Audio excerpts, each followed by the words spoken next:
here, hiding underneath my beard. I am on Rumble, X, and YouTube.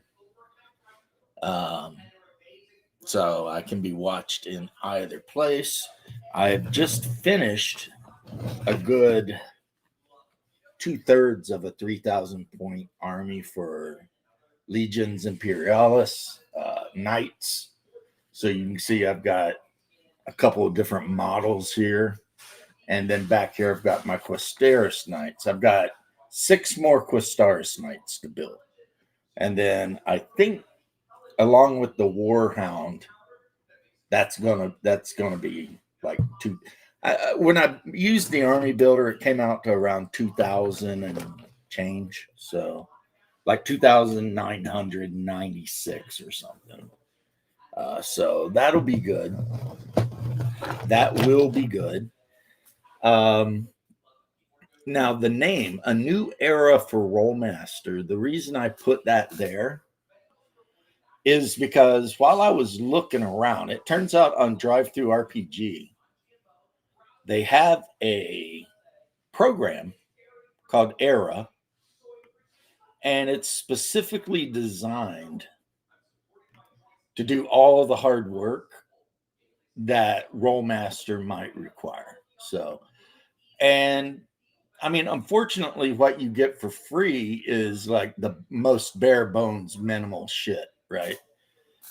However, if you're willing to spend like $9 for the upgrades, then for like $9 you get to add like the core book, and for $9 you can add the spell book, and so that's how they get you. That's how they get you.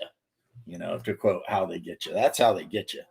So you end up with the program, and you can make a couple characters and really test it out and see if you think it's worthwhile before you spend a nickel.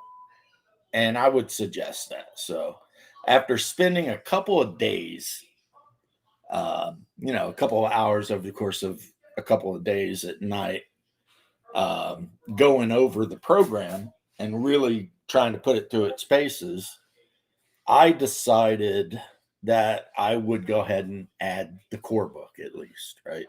So that now I have access to all the different classes. And I was talking to people in the game group about what kind of character would you like to play. And of course, I got, the typical, I would like to play a dwarf cleric. I would like to play a dwarf fighter, whatever. So, start putting those together. One thing I learned pretty quick is that you got to, or maybe you don't got to, but it helps if you do.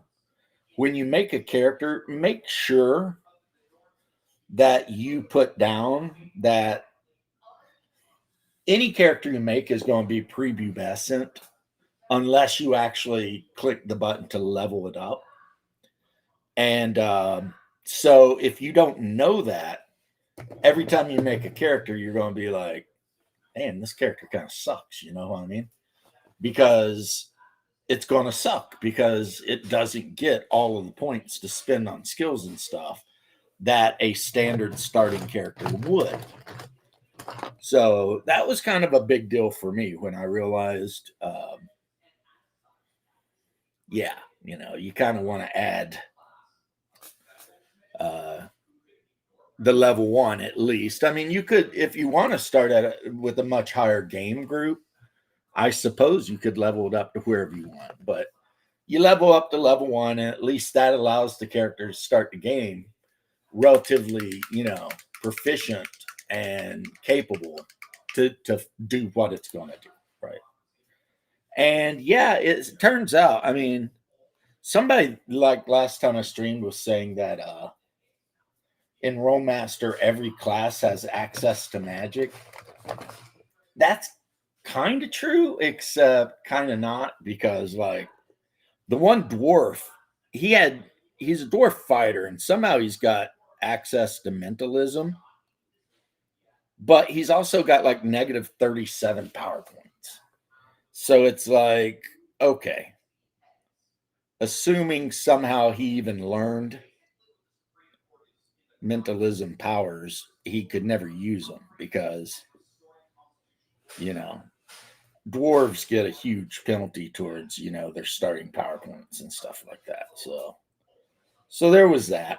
But yeah, all told, because one of the hardest things about RoleMaster that people will say is that, you know, making characters a pain in the butt because there's so much going on. And then, you know, running the game, you got to look at 50 charts. Well, this program, Era, it apparently takes care of all of that so that you can, as the DM, concentrate on running the game.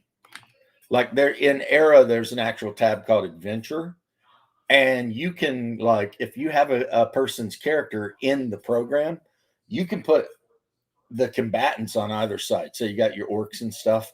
You can put the combatants on every side, and you can just hit a roll for all, and it will tell you who hit who and for how much and whatever right off the bat.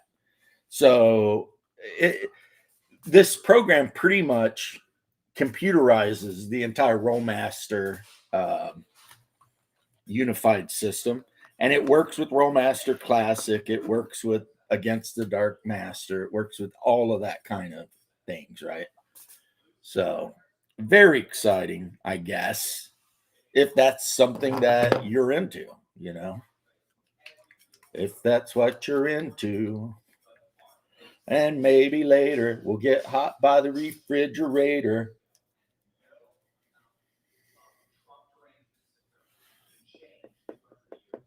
Right? I don't remember the rest of the words, but anyway, that was Flight of the Conchords. That one's free. After that, I'm going to have to start charging.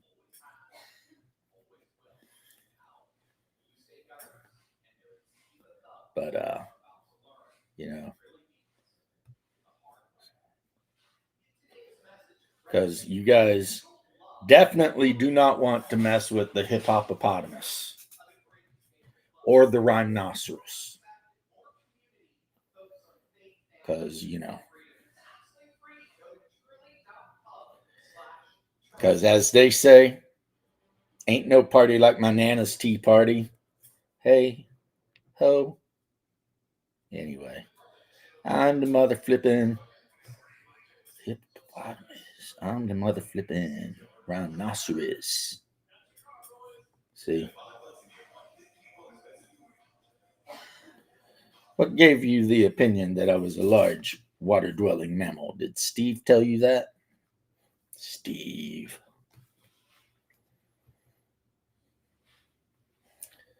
See, I'm going to sit here and paint this Drowsite that I made.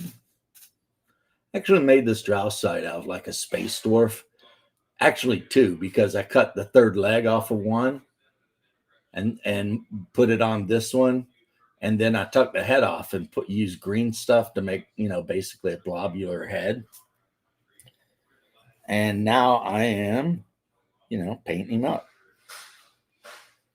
He's wearing some kind of armor. I think in Traveler, the kind of armor he's wearing would be like ballistic armor, you know. And of course, we don't know if he's got any screens on because in Traveler, or not Traveler, well, in Traveler, they don't have any like force fields or screens, but in Star Frontiers, they do, but they're pretty limited. It's like there's a magnetic screen you can wear that helps you out with like kinetic energy attacks, and then there's a Beto screen, they call it, which will help absorb some damage from energy weapons. So this guy is definitely wearing a like, I guess we would call it a bulletproof set of armor, though. And if he does have a screen, I mean, the way to go would be to wear ballistic armor, something that can absorb, you know, that, you know, weapon fire from like rifles and stuff. And then if you've got the money and the power packs, to have a power screen then that you'd probably want an albedo screen so that, I mean, is it the most perfect thing? No, but at least you have protection from the vast majority of things that can hurt you. At least you have a little bit of protection, you know. So yeah. This could also not be a combat armor at all. This could be like a just a heavy duty mining asteroid suit, whatever, you know. And he's just got, you know, some kind of pistol, which since it doesn't have a magazine in it, it's probably some kind of energy pistol. So, you know, a Dralosite wearing some heavy duty space suit and packing a laser pistol. That's pretty good. Link is there if any of the usuals or just anyone really wants to pop in and have an opinion. Kind of hope to see Bear at some point today because got some stuff to tell him. He might be interested in. Now, this arrived, well, from England, and you can't really tell what that is, but it is 5 Dralosites, or not Dralosites. I already got the Dralosites. It's 5 Rusk, as well as one thing this company does is a whole freaking bag full of alternative weapons and stuff, like backpacks and whatever, you know. Because if you're going to give one of the characters like a laser rifle, he has to have a backpack, and then you have to run a line between it because laser rifles in this game, while they can take a normal pack, I mean, they burn through it so quick. So it's a lot easier to carry a power pack on your back and just have a direct connection. This guy, I'm ready to go ahead and put the primer on. Yeah, he's pretty good. Which is why I'm a little bit like conflicted because here I am looking at the era system, going over it, building a couple of RoleMaster characters just because, you know. But at the end of the day, I don't think I want to run a fantasy game. You know, I really don't. Well, okay, at least not a heroic. Yes, my love. Are you shaking at me? Oh yeah. Oh yeah. You know, I don't have to be on here. Okay. Well, then don't start. If you don't start nothing, there won't be nothing. But if you start me up, I'll never stop. That's right. Hey, babe. You know, so there's basically 2, maybe 3 games I really want to run, and that would be Star Frontiers, Baptism of Fire, or Ashes Without Number. And I might, when I decide to get in the mood to actually run games, I might have to give the players, like, poll the players to see how they feel about it. But at the end of the day, it's going to be up to me. What's up, Timmy? Is your mic not working today? Hey, there it goes. Yeah, it wasn't working. It was a little bit unplugged. Yeah. That'll do it. That'll It comes definitely do loose it. sometimes. Yeah, that'll definitely do it. So that's where I am. It's like, oh, and the Marvel game as well. I got to add the Marvel game. The Marvel game's got to be in there too. So The Marvel. Marvel, Star Frontiers, Ashes Without Number, or Baptism of Fire. So if the players get off with the whole, we want to play a fantastical game like D&D, well, then they're going to end up with Baptism of Fire. Now, James, And for the superhero game, there's a superhero you need to get. It is a character who's primitive, but also from an apocalyptic future. Cable? No, I wasn't thinking Cable. There was like a DC hero. I can't remember what his name was. You could just call him Yor, though. Yor, Hunter from the Future. Oh, nice. Yeah. Did you know there was a DC version of Wolverine before Wolverine? No, that one I didn't know. I know Yeah, there's a few he like that. didn't have like the claws that stuck out of his wrist and all the Wolverine stuff, but he looked just like him, and he Yeah, regenerated. And his name was like the Badger or some shit. yeah. There's some heroes like that. Like both on both sides, there's like a hero or two that's like very similar. Well, there's an actual YouTube channel that just does like weird comparisons of things.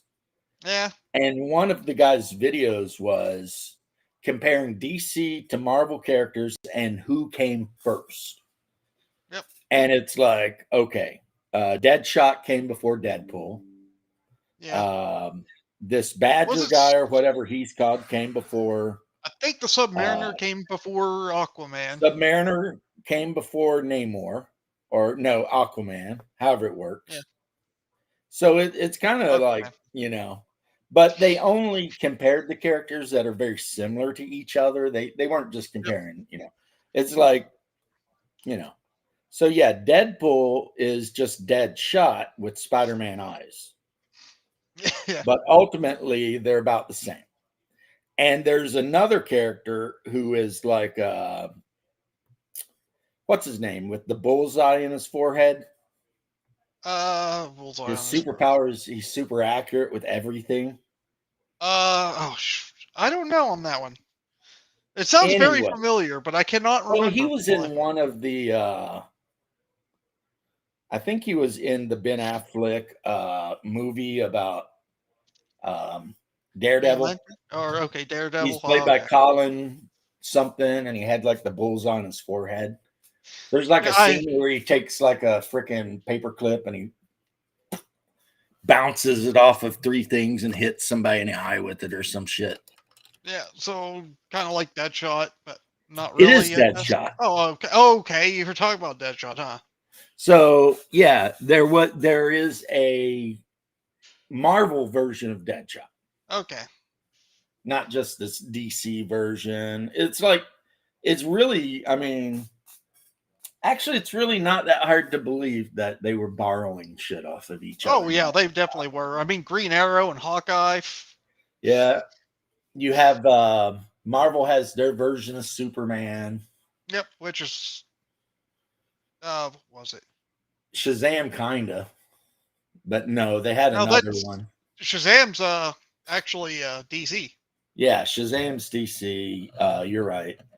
I know he was originally called Captain Marvel until Marvel got really upset with that and decided, and so they said, "Okay, he's Shazam."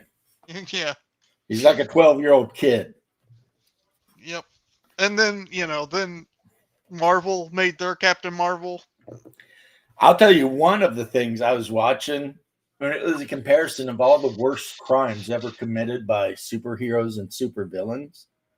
Yeah. And under Harley Quinn, it was like help the Joker commit mass genocide on a bunch of orphans or some shit. And under the Joker, it was beat Robin to death with a crowbar. Wait. And I'm sitting there like,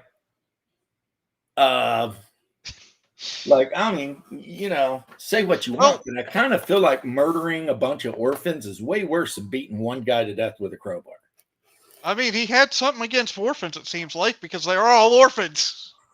Yeah, it's like, so that's kind of weird, right? It's like, because every Robin pretty much is like an Jeff? orphan who gets adopted by Batman.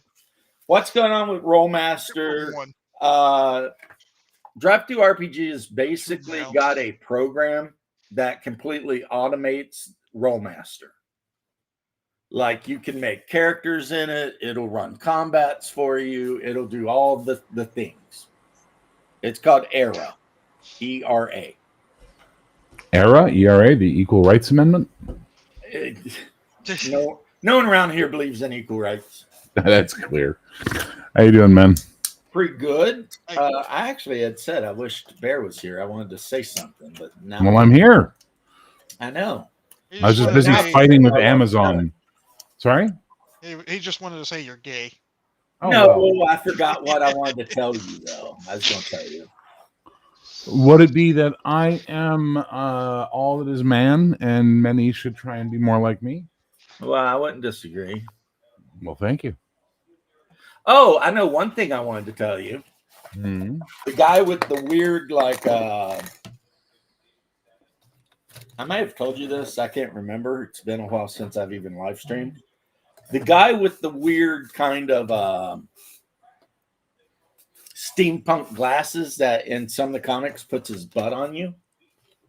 That is the Yeah. guy who makes the memes. Except when he Oh, was that's much him. younger. Oh, okay. And he sent me a thing saying, "Hey, I heard you saying you didn't know who it was and who that guy was. Well, it's me when I was younger and going through that phase. And I just want you to know I make fun of myself too." That's fun. And I was like, "That's cool." And it turns out he is a gamer, but he was brought to the channel through the Orthos stuff. Okay. But then once he got to the channel, he's like, "Oh, these guys are talking about role playing and shit." So awesome. Nice. Nice. So I'm no, I glad just had that to, I you just had somebody- to I had to fight with Amazon to get a refund, which was a pain in the ass because I don't know about in the States, but Amazon Canada, all their customer services in the Philippines. And I don't know if you've ever had to fight the Philippines agents for a refund. Oh fuck, it's like pulling teeth. I'm sorry, No, sir. According to our policy, sir, it's just like, stick your policy up your ass. Let's argue some more.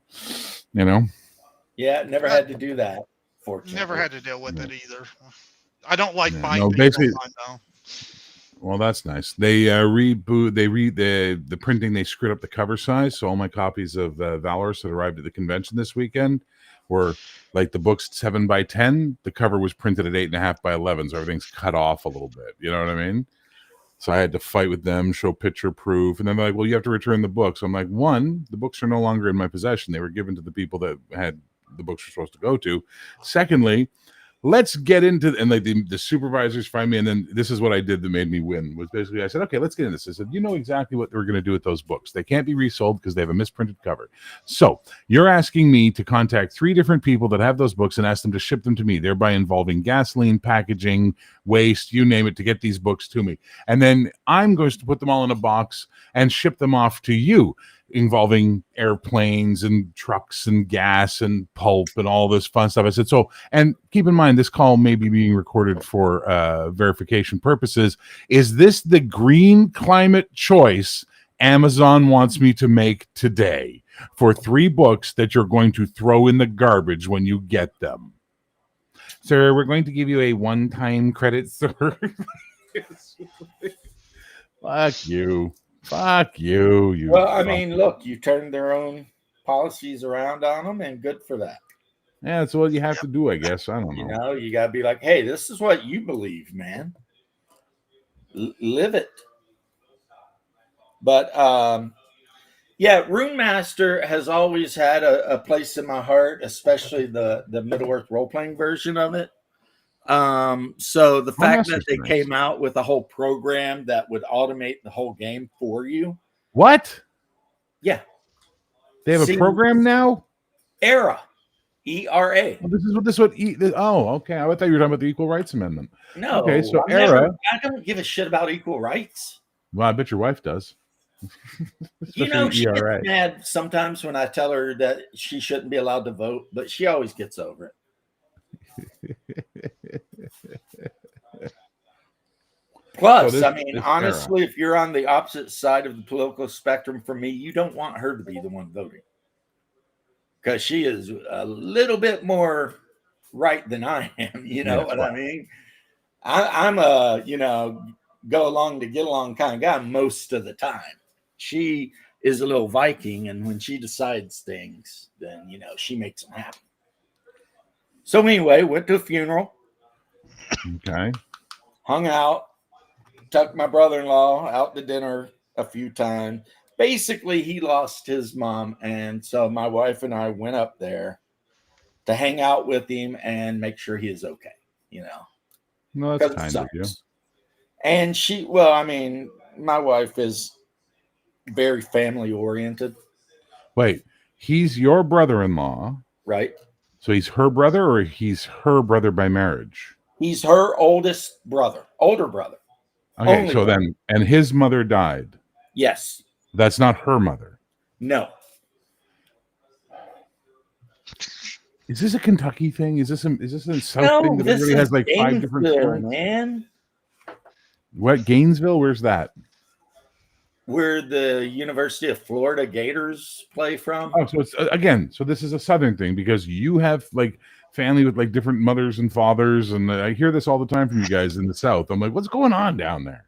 Well, I'll tell you what's going down. Sometimes you marry somebody and then it turns out that you have kids with them, but then, for whatever reason, you decide to get divorced and then you marry someone else and you have kids with them.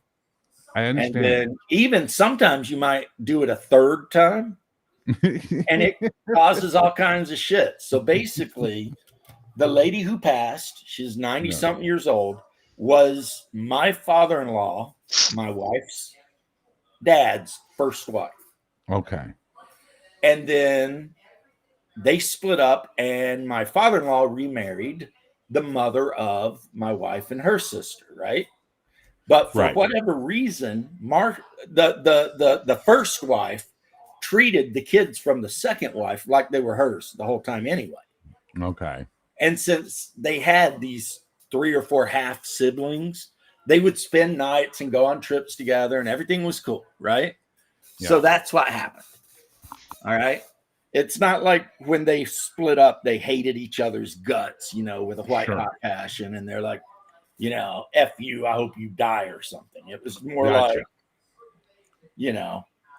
whatever, right? Hear you loud and clear, sir. So I am in no way related to any of them. I am in no way associated with this show. And my wife is not in any way blood related to anyone involved with the lady who passed. Gotcha. But she does love her brother, even though he's a half. But like I said, I've got like 5 half siblings. So that's why you're getting that. Is this a Kentucky thing? Because of my 5 or 6 half siblings? Yes, I am. And so she wanted to go up there and, show support. And, I had to show support to my wife because that's what you do when you marry. Exactly what you do. You be a good man. Like you are. You go up and plus the lady who passed, for whatever reason, she absolutely loved me to death.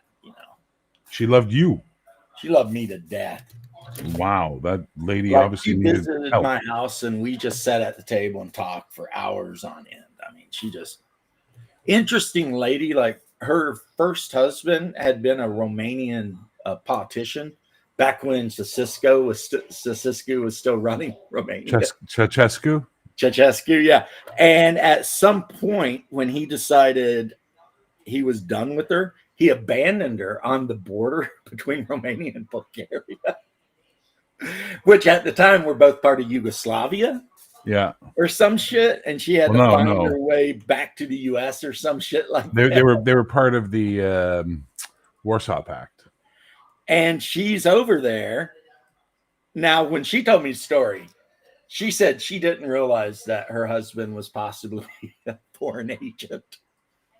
But, and of course they had a couple, at least one child who currently lives in Austria. She's just an interesting lady. She was a school teacher her whole life. She fought for equal rights in Florida to make sure that the black kids could go to the schools where the white kids went. She was part of that. She was basically a hippie, Yeah. But she had a super interesting life. She'd been pretty much everywhere and done pretty much everything. She'd had, I guess at the end, it was like 4 husbands. Wow. Not that I can judge because, I've had 3 wives. So. No, but that suggests either she had horrible taste in men. Yes. Or she's just really hard to be married to. No, it's the former combined with, because of her religious beliefs, she didn't believe a woman should not be married. Okay. And especially if you had kids. And also, I guess way back when she was young, women weren't allowed to have bank accounts and stuff in a lot of the states. Yeah. So if you're a single mom with like 3 kids, but you're not allowed to have a bank account, I mean, that can make shit difficult. So, things were different back then. Let's just say that. Yes, and yet But then somehow again, I simpler. was like in my 40s before I found out that you could go to jail for marrying a black person in parts of the South. Yep. I had to call my mom and be like, Mom. Oh, he froze. Is it easy if you married a... Yep, he froze. Oh, well. He'll be back.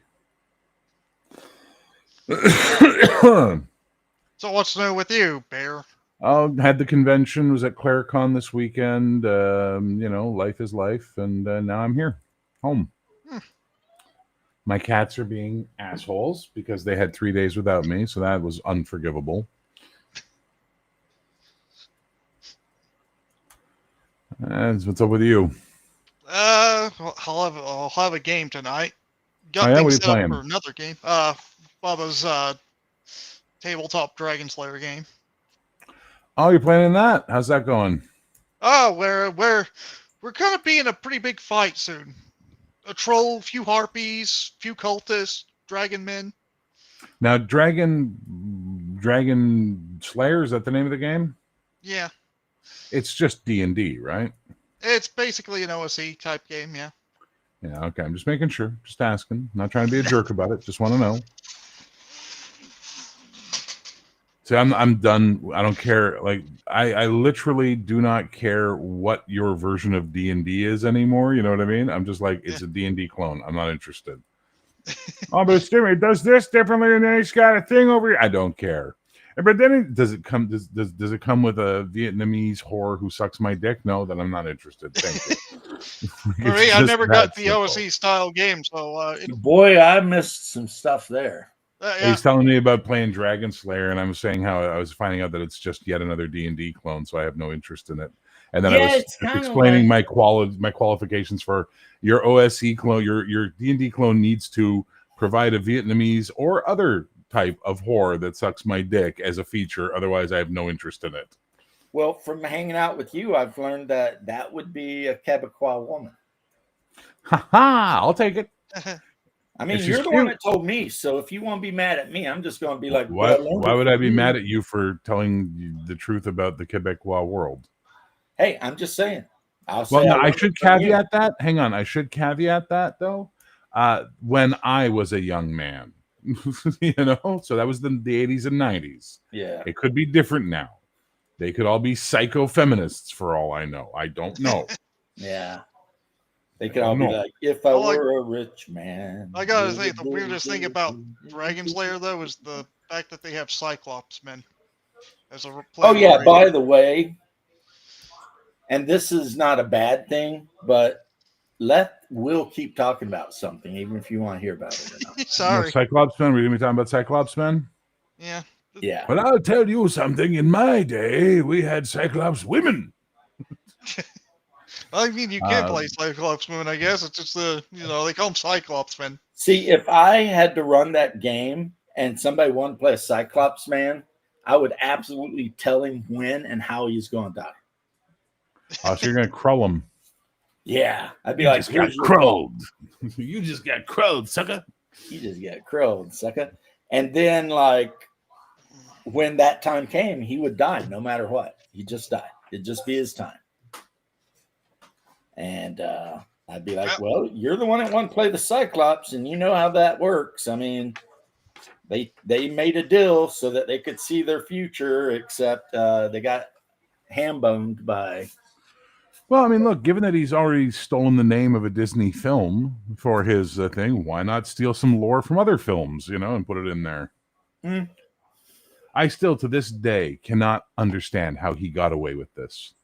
How someone from Disney didn't sue him. I will say, I don't know if you can sue somebody over Dragon Slayer, even if they made a movie. Depends. Look at the font. That's the thing they can sue over, is the presentation. Is there a case to be made that his font title is similar enough to the Dragon Slayer movie credits to confuse a customer into thinking this is an official product? And that's what the IP lawyers would be making their case based around, right? Yeah.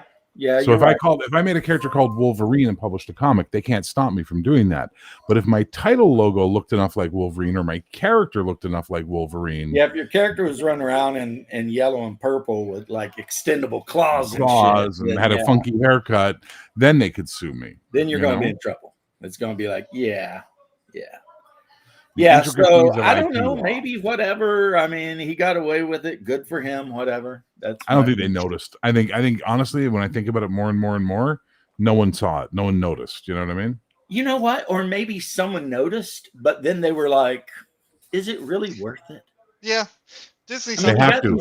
No. It's not a question of if it's worth it. They legally have to. If they do not, then that bypass can be used against them as intellectual property abandonment or trademark abandonment, right? Right. And we've already seen how that shit worked out with the new Star Frontiers. Yeah. Where the one guy did a stupid thing, and I told him, "You're an idiot. Why would you add black people and add all this bullshit when you could have added Yakubians? That would have been amazing. You could have a super race of black dudes, but then the race of white dudes that had mind control powers over the black dudes. I mean, just go 100% Nation of Islam with that shit. You know what I'm saying? And run with it, you know? But no, because obviously he did that to be a dick. I refuse to think anybody in the world looked at that and thought, yeah, this is a good idea. This is a great idea. No. It's obvious he was trolling or just being an asshole. Yeah. Because or your boy's naive, Bear. Your boy might be naive. And I might underestimate the idiocy of my fellow man. Always possible. But I just can't believe a guy would do something so blatantly like that and then be like, think nobody was going to notice. Like, it's like, you can play a black guy. You're like 50% more likely to get diabetes. Your intelligence is much lower. It's like, wait, what? Yeah, I don't know. Skills in 5e, I don't care for. If I'm going to play a game like that, I'm going to run probably AD&D First Edition, but I will be using the Dungeoneer and Wilderness Survival Guides because I like proficiencies. And so that'll be a thing. So in a lot of regards, I will be playing second edition AD&D, but I'll be playing first edition with just a lot of the bells and whistles that later got made core to second edition. But maybe, yeah, it's not because he's in Canada, because that wouldn't give him any protection. I'm pretty sure Disney can go to Canada and F around with people if they want. Yep. So... yeah, you got me, Bear. I don't know. I don't know what happened or how it happened or what happened. But somebody didn't notice something, and that's pretty much what's what. Yeah. You know, it's like, okay, whatever. Now, my understanding of Dragon Slayer is it's basically OD&D, but then upgraded to more modern stuff. So it's like the white or the little brown box D&D or Holmes, basically, right? Whereas OSC is BX. That's Moldvay Cook.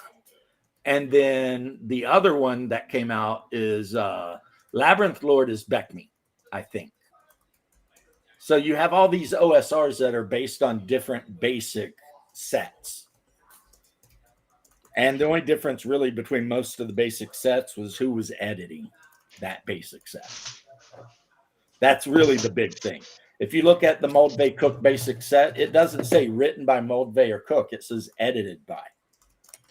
Under the authorship, it says written by E. Gary Gygax.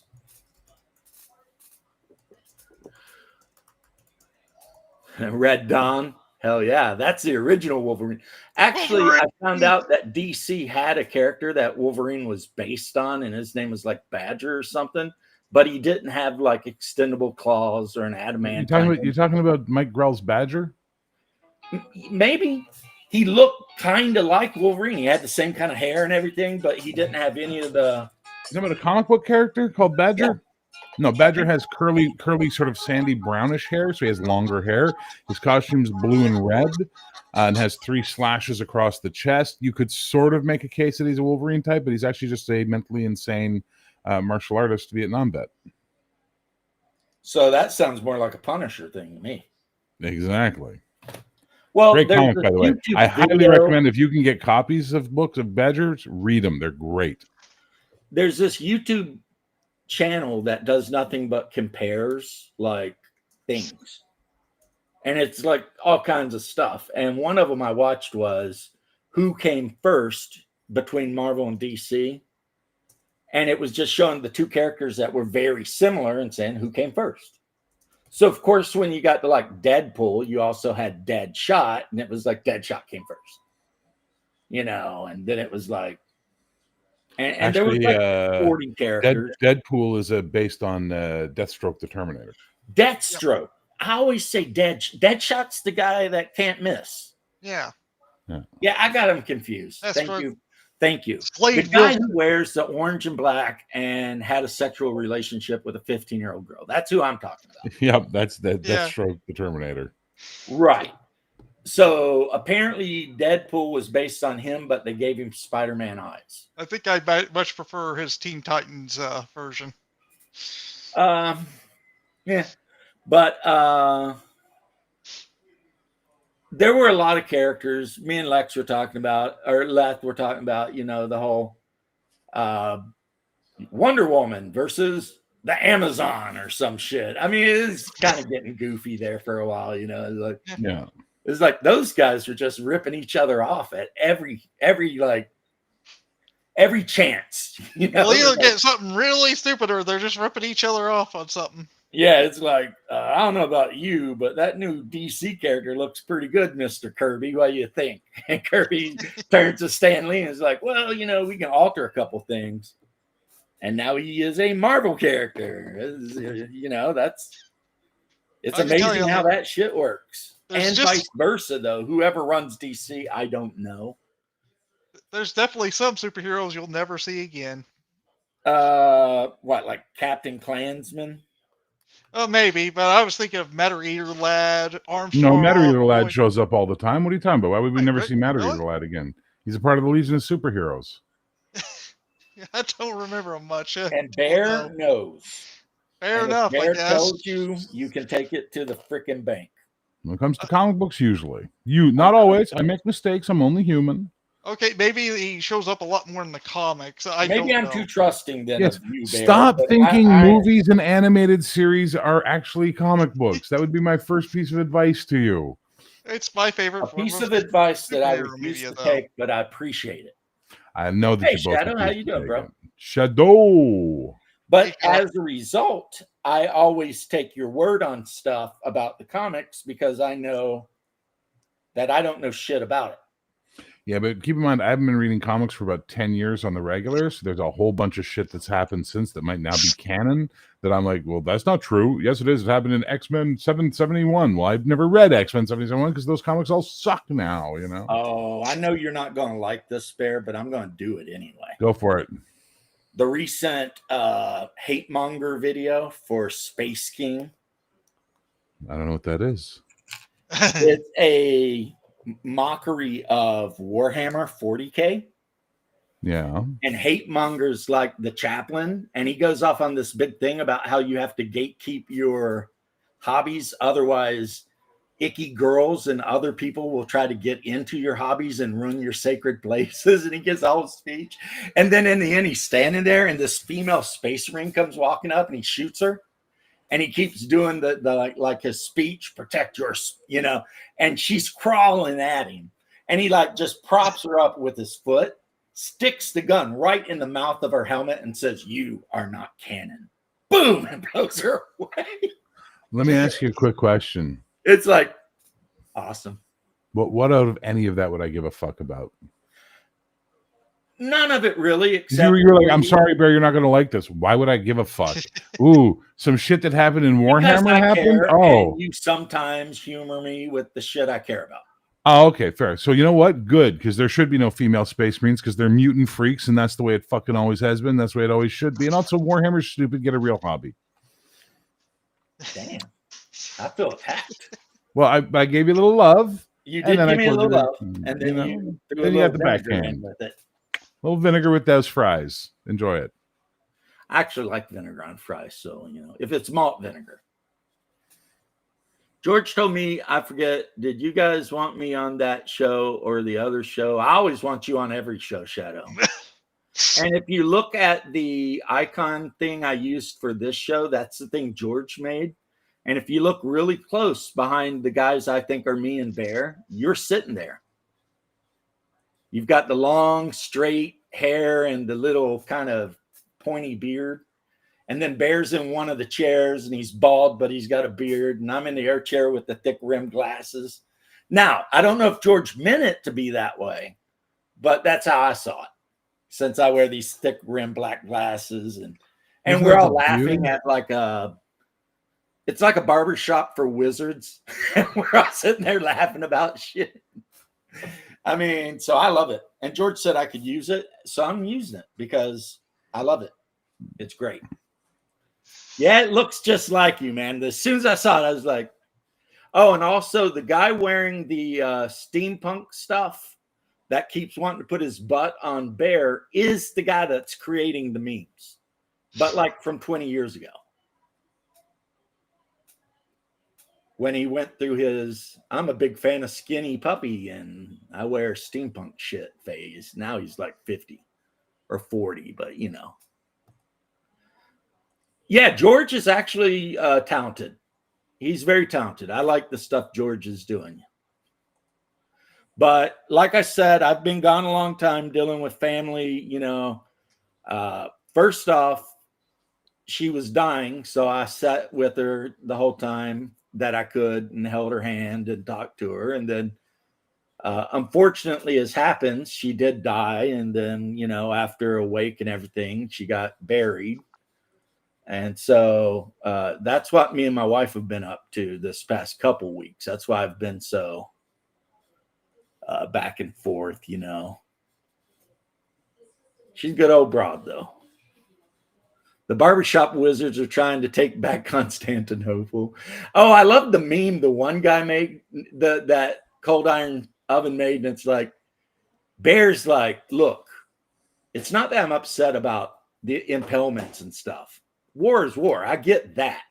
But what upsets me is how giddy you two are about it. And me and Bear just laughing like, Bear's just like, that's kind of what puts me off is how giddy you are about it. I don't know. What is this? Where was this one? I didn't see it. It's on there. It's like, meanwhile, the boys take back Constantinople. And That's got to be an early one from a while ago then. It's been a couple of weeks, yeah. Yeah, no, I'm not going to scroll back. The last one I saw was the Let's Play Wrong Floor. Yeah, except at least we did get to go see kittens. So and sell Biden ice cream for some reason. And here's the thing, though. It was Minotaur milk ice cream. Yes, it's Minotaur milk ice cream. So that's still terrible. Poor Biden. Konnichiwa, friends. James. Yeah, it's the storms. And I'm talking to him in Japanese. And it's just like, James. That was pretty good. I like that one. Yeah. Konnichiwa, friends. No. I know a guy on Etsy that sells miniatures of Lopan and the Storms. And by I know, I mean I bought Jack Burton from him. And at some point I may decide to buy the Storms and Lopan too. Not that I don't know, maybe I could use them in a superhero game, have Lopan and the Storms start committing crimes all over the place. Hello, sir. He's like, it's time for love. That's exactly. I forget the band, but I know the band. It's 10 from 6, Bad Company. I'm ready for love. Tell baby, I'm ready. Anyway, well, there it Bad is. Company, one of the best bands of all time. 10 from 6 rules. You smell like the litter box, which I have to change because I was gone for 3 days. So let me change that before you smell all over me. Okay, bye. Be there in 10 minutes, so don't go anywhere. Okay. All right, no one go anywhere for 10 minutes. And then as soon as he gets here, everybody leave. As soon as he shows up, be like, well, it was a good show. Bye. Bye. Boop. I Say, found "Yo." out something today that made me pretty sad about my entire life. What's that? Every barbecue joint in the town I live in has closed. Really? Yeah, my wife wanted to be nice to me for being such a good sport and supportive and all that stuff. Sure. So she was like, I'll take you anywhere. And I was like, I've been really kind of craving ribs for a while, right? And so we go looking for ribs. Every barbecue joint in my town is closed. Why? So I ended up going and getting like breakfast for dinner. Which, I mean, that's good too. I got like a ham steak and some eggs. No, I get that, but why is everything closed? I don't know. And one of the barbecue joints is closed, has been open since like 1972. Jesus. It Christ. literally was like a icon of this town. You know what I mean? But that's a weird thing to have everything suddenly closed like that. And the thing is, we wanted barbecue, and we were in Gainesville, which is the location of the very first Sonny's barbecue in the United States. Drove by it 3 times, never stopped because we kept taking my brother-in-law where he wanted to go because it's all about him, right? Yeah. We were taking him out. We got Greek food. We went to Mexican food. We're doing all things for him. We never got the barbecue. We get here, all the barbecue restaurants are closed. It's like, well, damn. Okay. All right. I mean, the wake was cool, setting up with the dad, as Ray Stevens would say. And then they tuck her into their church, which is Presbyterian. So I stood outside with the dog. And because you'll turn into flame if you go inside another denomination? No, it's not that strict, but kind of. But anyway, somebody had to be with the dog. They wouldn't let the dog in the church, which I was surprised about because Presbyterians don't believe dogs have souls, right? Yeah, I don't think that Orthodox do either, but they let cats and dogs wander through the churches like all the time. Well, Roman Catholics believe it. Yeah, I mean, well, here's what you ever see that fight? You ever see that sign fight? That my dog would not go to heaven. I said the first thing I'm going to do if I go to heaven is ask God to let me have my dog back. Did you ever see the sign fight? Wouldn't he? Yeah. So, I mean, there would be dogs in heaven. James, have you ever seen the sign fight between the Catholics and this other church in their town? Oh my God, let me find this. This is brilliant. This will blow your mind away. Am I going to agree with the Roman Catholics? Well, I agree with a lot of this stuff. Over dogs. Let's see if I can find it. It's a really funny classic bit. Bad church sign of the week. Okay. So on their Catholic Our Lady of Martyrs Catholic Church, they put on their sign, all dogs go to heaven. Then across the way at the Beulah Presbyterian Church, it said, only humans go to heaven, read the Bible. To which the Catholics put back, God loves all his creations, dogs included. To which the Presbyterians put, dogs don't have souls. This is not open to debate. So the Catholics put, hey, I gotta put my glasses because the image is a bit small. The Catholics put, Catholic dogs go to heaven. Presbyterian dogs can talk to their pastors. Then the Presbyterians replied back, converting to Catholicism does not magically grant your dog a soul. To which the Catholics put, free dog souls with conversion. Then the Presbyterians put, dogs are animals. There aren't any rocks in heaven either. To which the Catholics responded and ended the fight with, all rocks go to heaven. I like Catholics for their humor now. They're great. Yeah. I've heard people make that argument, and it's like, maybe I'm wrong. Maybe I'm not in line 100% with doctrine, but in my defense, I really like dogs. So as I've said many times, we are not worthy of dogs. Whether the dog goes to heaven or not, if I go to heaven, my first request is the dog. Otherwise, I mean, it wouldn't be heaven, I got to have my boy with me, you know what I'm saying? Yeah. That's how it is, And since God can only be good, he would have to give me my boy. Anyway, how you doing, Satya? I hope things are wonderful for you over in the other side of the world. And yes, they're up in Gainesville, which is the worst. Oh my God. It's a third the size of Orlando, but it feels like it's at least 3 times bigger than Orlando because it's a university town and there's retards just whipping around on scooters, electric bikes, and Vespas everywhere. There's a meth head on every freaking intersection. I mean, when you're there, it's stressful for me. And I've been everywhere in Orlando, everywhere, down 50, Little Vietnam, you name it. I've been all the places. And I've never felt like weird, you know, but you go to Gainesville and it's just like, plus I've realized as I've got older that I just hate people who are university educated out of principle. Just because most of them are dumber than when they went in, you know? There's nothing like having economics explained to you by somebody with a gender studies degree, because it's like, you didn't study economics. And since I have read Thomas Sowell, I have read Mises, I have read Friedman, I kind of feel like I know more about economics than you do because you have zero education in it. But you got a plaque on the wall, so apparently you know more about everything than everyone. Well, yeah, I mean, it's so people with dumb. Qualifications in the field might understand it a bit better than me, but you know, it doesn't mean that they're necessarily right. Because why is it that's being said these days?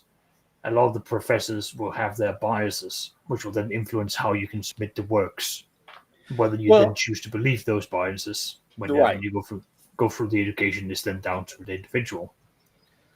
And my opinion is, if somebody come from a university and they're like, look, I studied economics, I got a master's in economics, I'm going to listen to them a little bit more.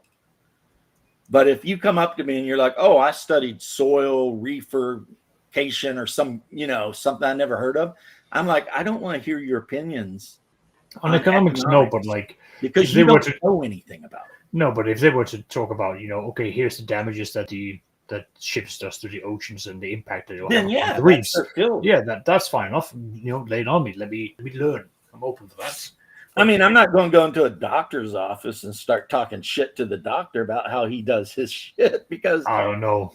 There is the rise of AI these days, James, and from what I'm understanding, at least in the UK, we're heading in a direction that the doctors will just consult their local AI. I trained a girl from Holland, which I know has nothing to do with anybody in here, unless there's someone from the Low Countries here, a swamp German. And she said in her home country, they didn't have paramedics, that every ambulance had a doctor on it. And I was like, how do you guys make that work?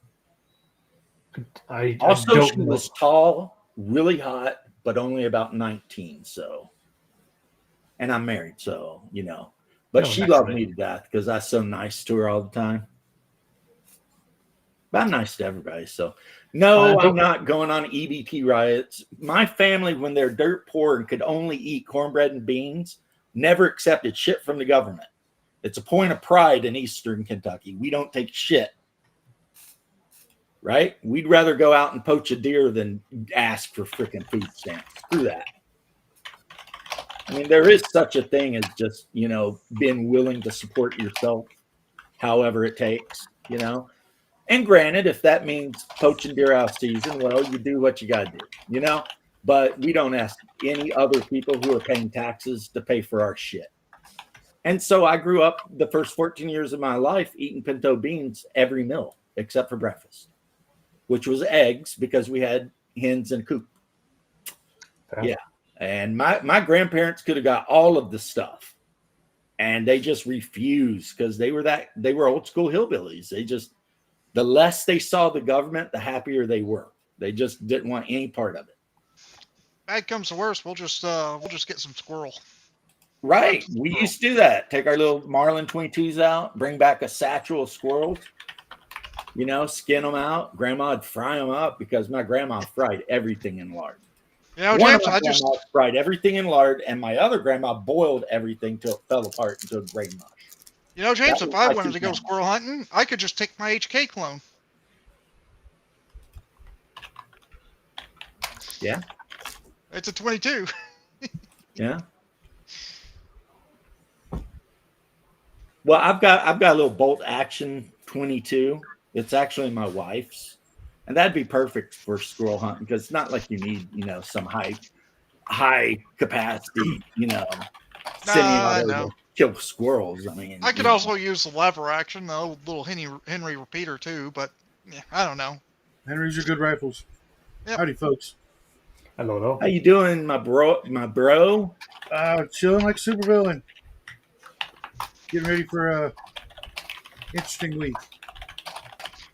Yeah. Bear was up at ClareCon. I'm interested to know how it went, even though I already know the answer. I know it was probably a lot of fun. Oh yeah, he Oh, did yeah. a video I had a this great morning, time. and I watched most of the Dungeon Minister videos over the weekend when I could. I could have swore you were there, Saxius. There was a gentleman that I kept my ear kept telling me that's Saxius, and I'm like, there's no way he flew all the way over there for that. Could have been Dean. Dean Powell is Danish. No. It didn't sound like Dean. I know Dean very well. And that's what that one idiot was singing about, Death Angels, that guy in Virginia, when he's talking about the Richmond, north of Richmond and all that shit. But Yep. then he turned around and started talking shit about conservatives and basically blew up his entire career before it started. Really? I didn't hear that. Yeah, that did happen. I remember now. But I mean, I'm good with it because he's from West Virginia, so he can kick bricks as far as I care. No one in Kentucky likes anybody in West Virginia. And if you look into West Virginia, you'd know why. They are nothing but meth heads and inbreds. And like every one of them's on some sort of government program.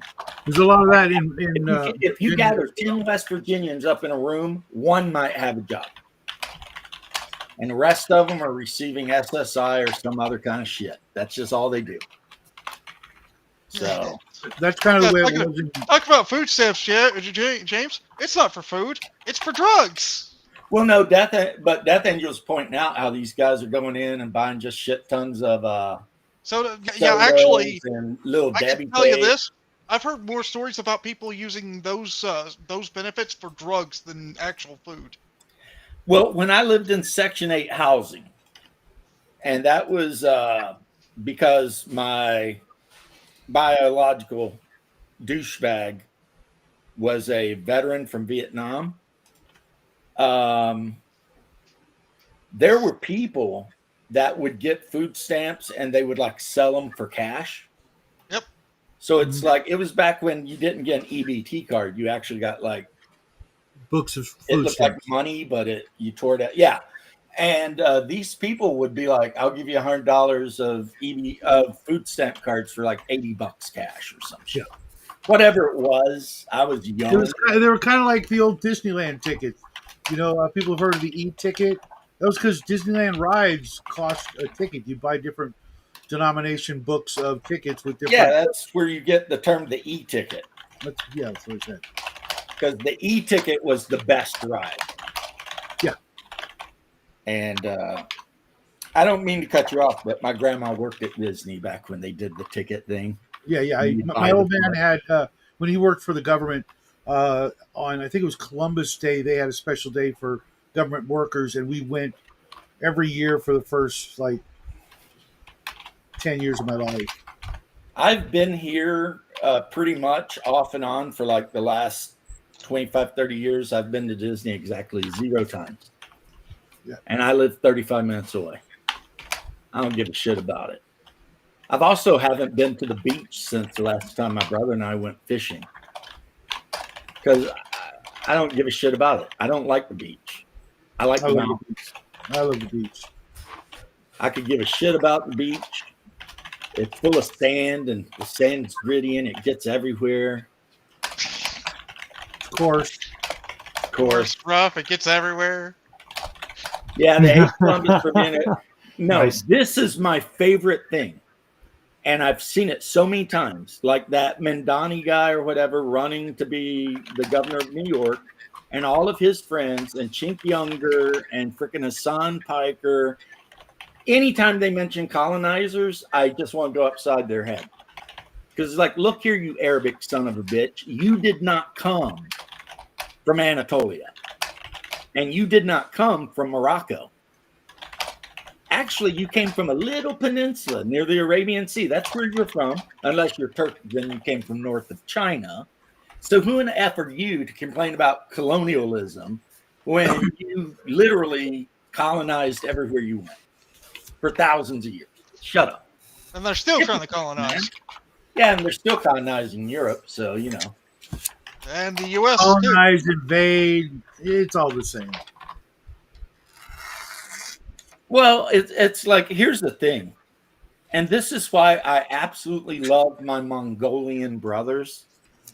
In Karakum, their capital, they built a gigantic statue of Genghis Khan. And you never hear Mongolians talking shit about colonizers or the evil of colonizing because they're like, look at our guy.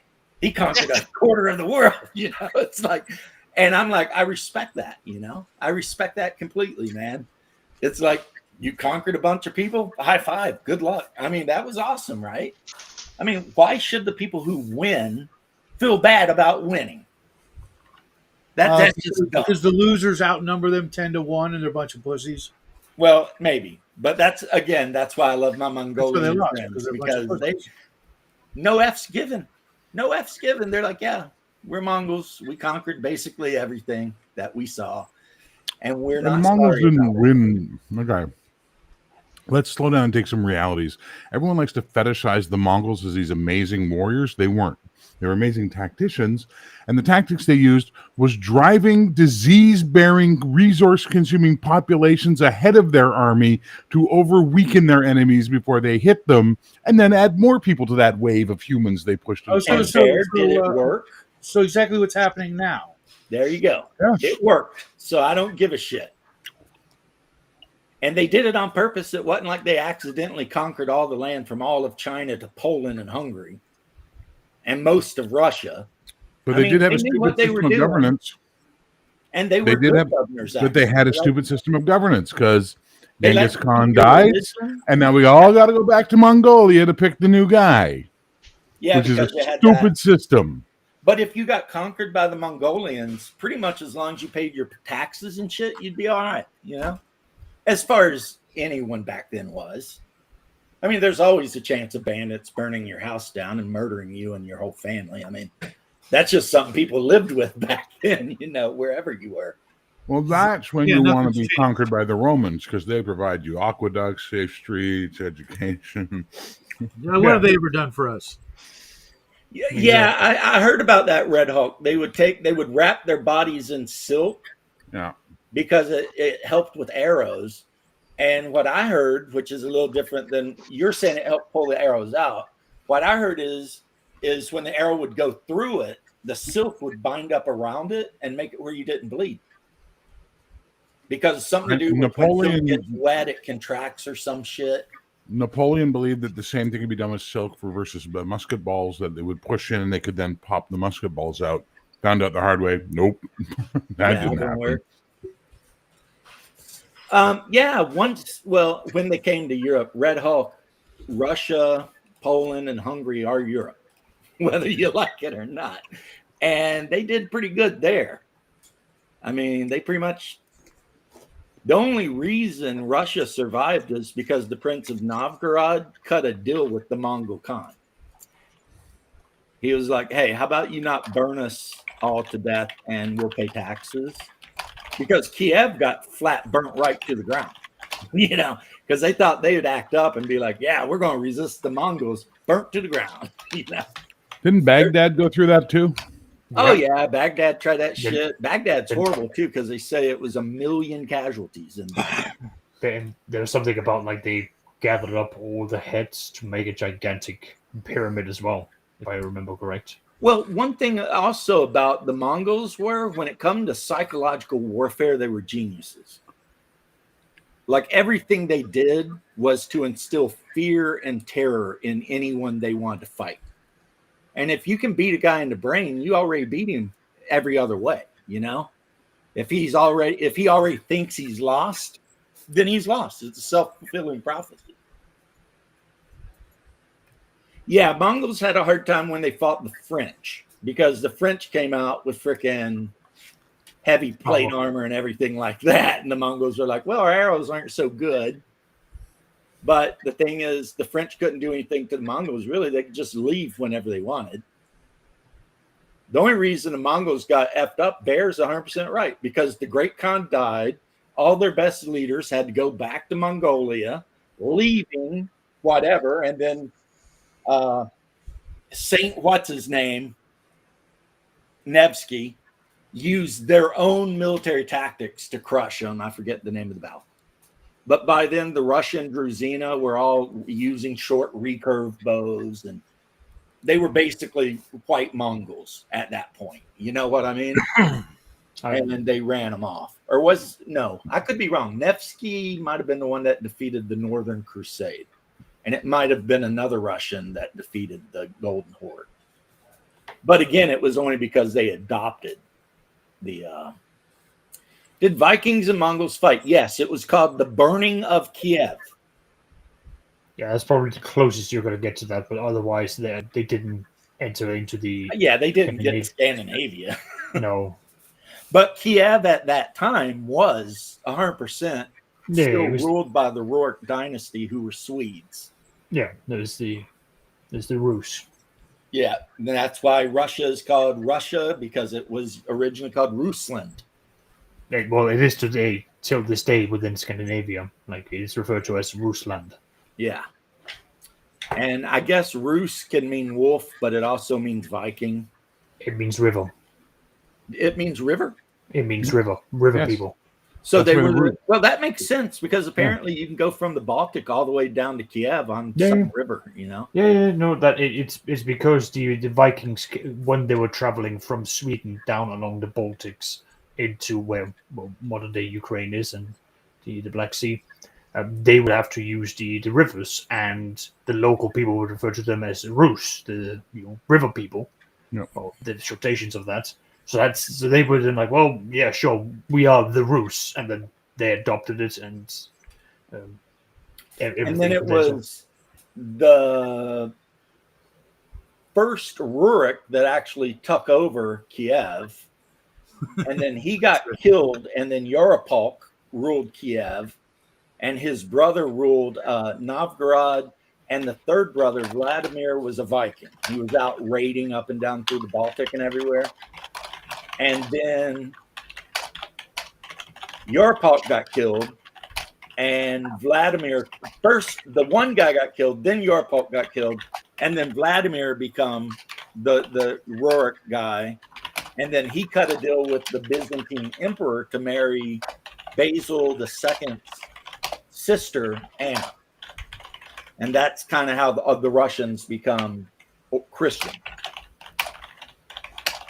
Because the Greek Byzantines were basically trying to drive the Russians into liberating one of the cities that's on modern day Crimea. The name of the city started with a C, and Vladimir agreed to do it, but only if the emperor would let him have his sister as his wife, which he did. And also, Vladimir's grandma was Catherine, Saint Olga, the one that like taught the birds to fly back to their nest with like fire. Yeah, that was Vladimir's grandma. Oh man. You know, James, it's nice hearing all these Russian stories when I'm playing a Russian-inspired story soon. Well, so many people play Western Europe, and Western Europe's awesome. Don't get me wrong. But I do think that Central and Eastern Europe get a raw deal a lot of the times. I'll tell you what, Pundit's new Viking book is actually really good. If you want to play a campaign set in a Viking setting, it would be... Yeah, right James. My Brazilian friend's starting up a campaign in which we are playing in his version of Russia. There you go. It's funny. Yeah, in Baptism of Fire, Kiev is still the capital of the Rus. Because it's about 100 years before the Mongols come and drive them up to Novgorod. And then Ivan was pretty late. The first czar of all of Russia, that was pretty late. You know. Meanwhile, the Danes were being jerks to the British Isles at that time. Yeah. But that's kind of also their fault, you know. Who has a church filled with goods just laying there unprotected? You're just asking for an invasion, and the moment, then there are other problems that follow from there. And the fact that there's all these gold will just learn more over. Then they find out, the lands are actually a lot more fertile than the hard rocky lands of Norway and Denmark. So why not go there and settle? Oh, they're terrible at fighting back. I mean, why not? Yeah, The there's the two brothers, and they were given some land to fight a war for an English king. And then after they fought the war for the English king or the Breton king, they realized that the Britons sucked. So they just kept taking more and more land because James, they realized I'm gonna have to go. My dog's getting so upset, I guess. I'll catch it, Tim. See ya. And then one of the brothers ended up killing the other brother. It was like Hrothgar and something, and pretty. I mean, you know, the whole story of the UK and Ireland and Scandinavia is pretty intertwined. Kind of hard for periods. There, you know. For periods, and then there's when the Vikings are kicked out, we sort of diverge away from one another throughout the history, and then it's not until like much later that there are like intermarriages between Denmark and England to keep some form of bond going. Doesn't really go anywhere, to be honest. And now modern day, if you have any nobility, I guarantee you they're like cousins to the British nobility. I will have to double check that. Well, I mean, the modern British nobility changed their name, but they were originally Germans. Well, yeah, I'm aware of that. So, but they were probably related to the Danish nobles too in some way. Not necessarily. I mean, not necessarily, because the current dynasty, not dynasty, but the current lineage of the Danes for the Danish nobility is from Slesvig, which is southern Jutland. German in some way, but not that closely related in. But I've never looked that deep into it. You know what I want to look deeper into? Go on. When did the Rus become Slavs? You see, they were always Slavs. Well, the Rus are not Slavs. The Rus are Scandinavian. Okay, listen. Once they left the Scandinavia, they weren't allowed to be fucking Scandies anymore. That's all that we need to know. But at some point, they become Slavs. Well, that would involve them being slaves. So you tell me. I think there was a lot of intermarriage. How you doing, Abreem? I hope everything's going wonderful in India there on the subcontinent. I hope you're safe. Yeah, Canute actually became the king because he served in the Byzantine army as a Varangian for a long time, and then took his money and made it. Oh no, was that Canute or was that Harold Hrothgar, the guy who ruled Norway? One of them served 20 years in the army of the Byzantines, and then they paid him so much money, it was enough money to go back to Norway, I think, and become king. Okay. Let's be honest, though. The Slavs' genetics are stronger from their Scandinavian, because that's anywhere you look where the Scandies went, their genetics won out always. Pretty much. Like you don't see like a guy who's like, I've got Scandinavian ancestry, who's like 5'2", dark skin, dark hair, dark eyes. That doesn't happen. And those Scandies were down there banging the shit out of Greek women in Byzantium. So you would think that there would be, dude, Greek-looking Scandinavians. About the Viking graffiti in the Hagia Sophia, right? Yeah. I mean, that's the perfect example of what these people are like. We're bored, so we're carving "I was here on this year of our Lord" in the rocks with my dagger because I'm bored. Well, at least they said in the year of our Lord, so I guess they get past. You were easily fucking placated. I don't know if you know this or not, but all the Varangians did not have to be Christian. The only requirement was you had to swear your complete loyalty to the emperor not even the state. The Varangians were the personal army of the emperor. Yes, that I know. So he didn't give a shit as long as you're willing to take a mace upside somebody's head. You know what I mean? And yeah. So the reason I thought about that is I had a Polish person tell me that my family is not Slavic, we're Vikings. Because I'm like, no, my family, like my dad's from Russia and everything. He's like, you're not a Slav, you're a Viking. It's like, I've never heard that, but okay. But okay, all right. Weird. People but are then again, stupid, the Poles were supposed to be a mix of like Slavs and Scythians or some shit. And every other thing that wandered in there. So I don't know. Your dad's village in Greece, they look like short Scandinavians. There you go. But I bet they're pale and have light hair, right, George? In fact, isn't it? So I don't know if this is true or not, but a lot of my Greek friends say this. They say, like, during the ancient Greek times, like the stuff we read about as myth and legend from those periods there, during Greek, most of the Greeks were not swarthy people. They were lighter skinned, lighter hair, lighter eyed. And it's only when breeding came across from the Turks or the Mediterranean south that they started to darken up the Mediterranean northern people, that they were more related to the northerners than they were to the southerners for most of their existence. I don't know if that's true or not. If you want to start a fight, an easy way to start a fight with a Greek is to tell them that the Macedonians were Slavs. And Alexander himself was a Slav, not a Greek. Who the Greeks are, in theory, just Southern Slavs anyway. But boy, well, and I think that's the thing, though, right? That. But were they light-skinned people is the question, right? Well, I mean, Alexander I've had a few Greeks tell me this now. It's not like just one Greek. I've had a few Greeks go on about this. And I'm like, is this like some piece of history they only teach Greeks or something? Like, what the fuck? Yeah, and they always draw Bulgarians to look as much like hairy apes as possible. Yeah. Weird, man. It's like, but we've talked about that, man. Yugoslavia is just a strange place. Like, that's a very simplistic way of explaining it. yeah, well, I like Occam's razor. Okay, what's the very simplistic way? I missed it. Sorry. Please repeat that, James. Yugoslavia is just a very strange place. Yes. Yes. It is the Appalachia of Europe. Yes.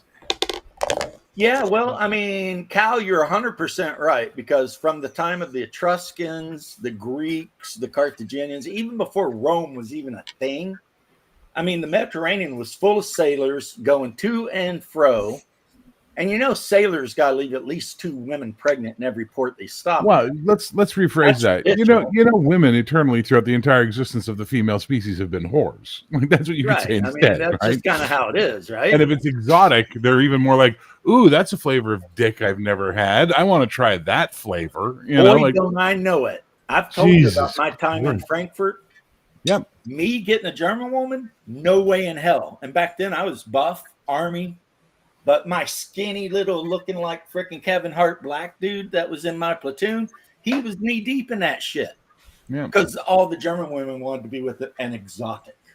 No. And I'm just like, I just sit here and drink beer. Fuck you guys. Well, I told you about how the Mohawk women, the French women and the Mohawks got together, right? In Quebec, making these beautiful that's why women. they're so pretty, though. Exactly. So this is the thing, right? So you will never lose money on betting on women fucking something that isn't from their people.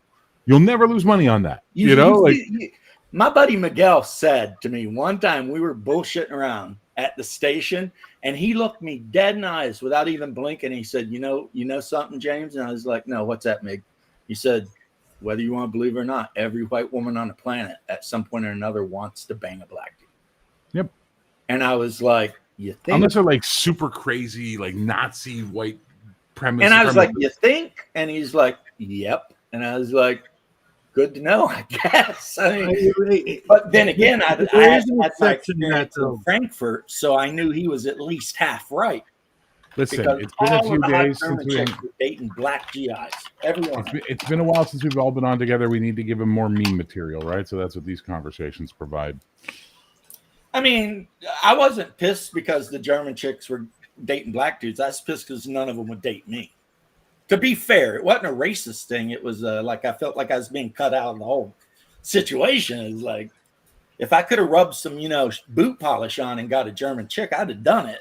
And it you're wouldn't canceled. work because I'm not exotic. They look at And me you're and they're like, canceled. "That's just You an just average got- white dude. Go do You something." just got canceled, sir. There it is. Oh, I Or don't alternately, care. You're alternately, president and do that shit 3 times. alternately, would you like to be the Prime Minister of Canada? Right. And if the Wayans can dress up like white chicks, then you know what? I think it's fair game. I say nothing because you are now playing in the pools of Marxist power, and I will not swim there. I see nothing. I know nothing. I know nothing. I hear nothing. Yeah, exactly. Yeah, it turns out, according to the story, Sergeant Schultz, who was a pastry maker before he got drafted and was like 60-something years old when he got drafted, he knew the whole time everything that Hogan and his band were up to. Yep. And he just didn't give a shit. Yeah. He was just like, fuck it.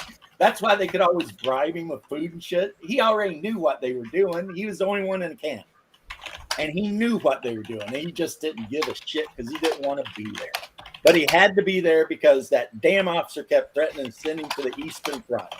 And if you were a member of the Wehrmacht, the last place you wanted to go in, the late war era was the Eastern Front because it wasn't going to be good.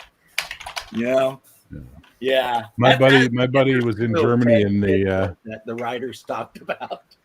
My buddy was in Germany in like 94, 95, something, 93, sometime in like the mid 90s. And he said the weirdest thing ever was waking up, turning on the TV and seeing Hogan's Heroes in German because they only started allowing it after like 91, 92 to be broadcast there. I'm like, that would be fucking surreal. Hogan's Heroes dubbed into German.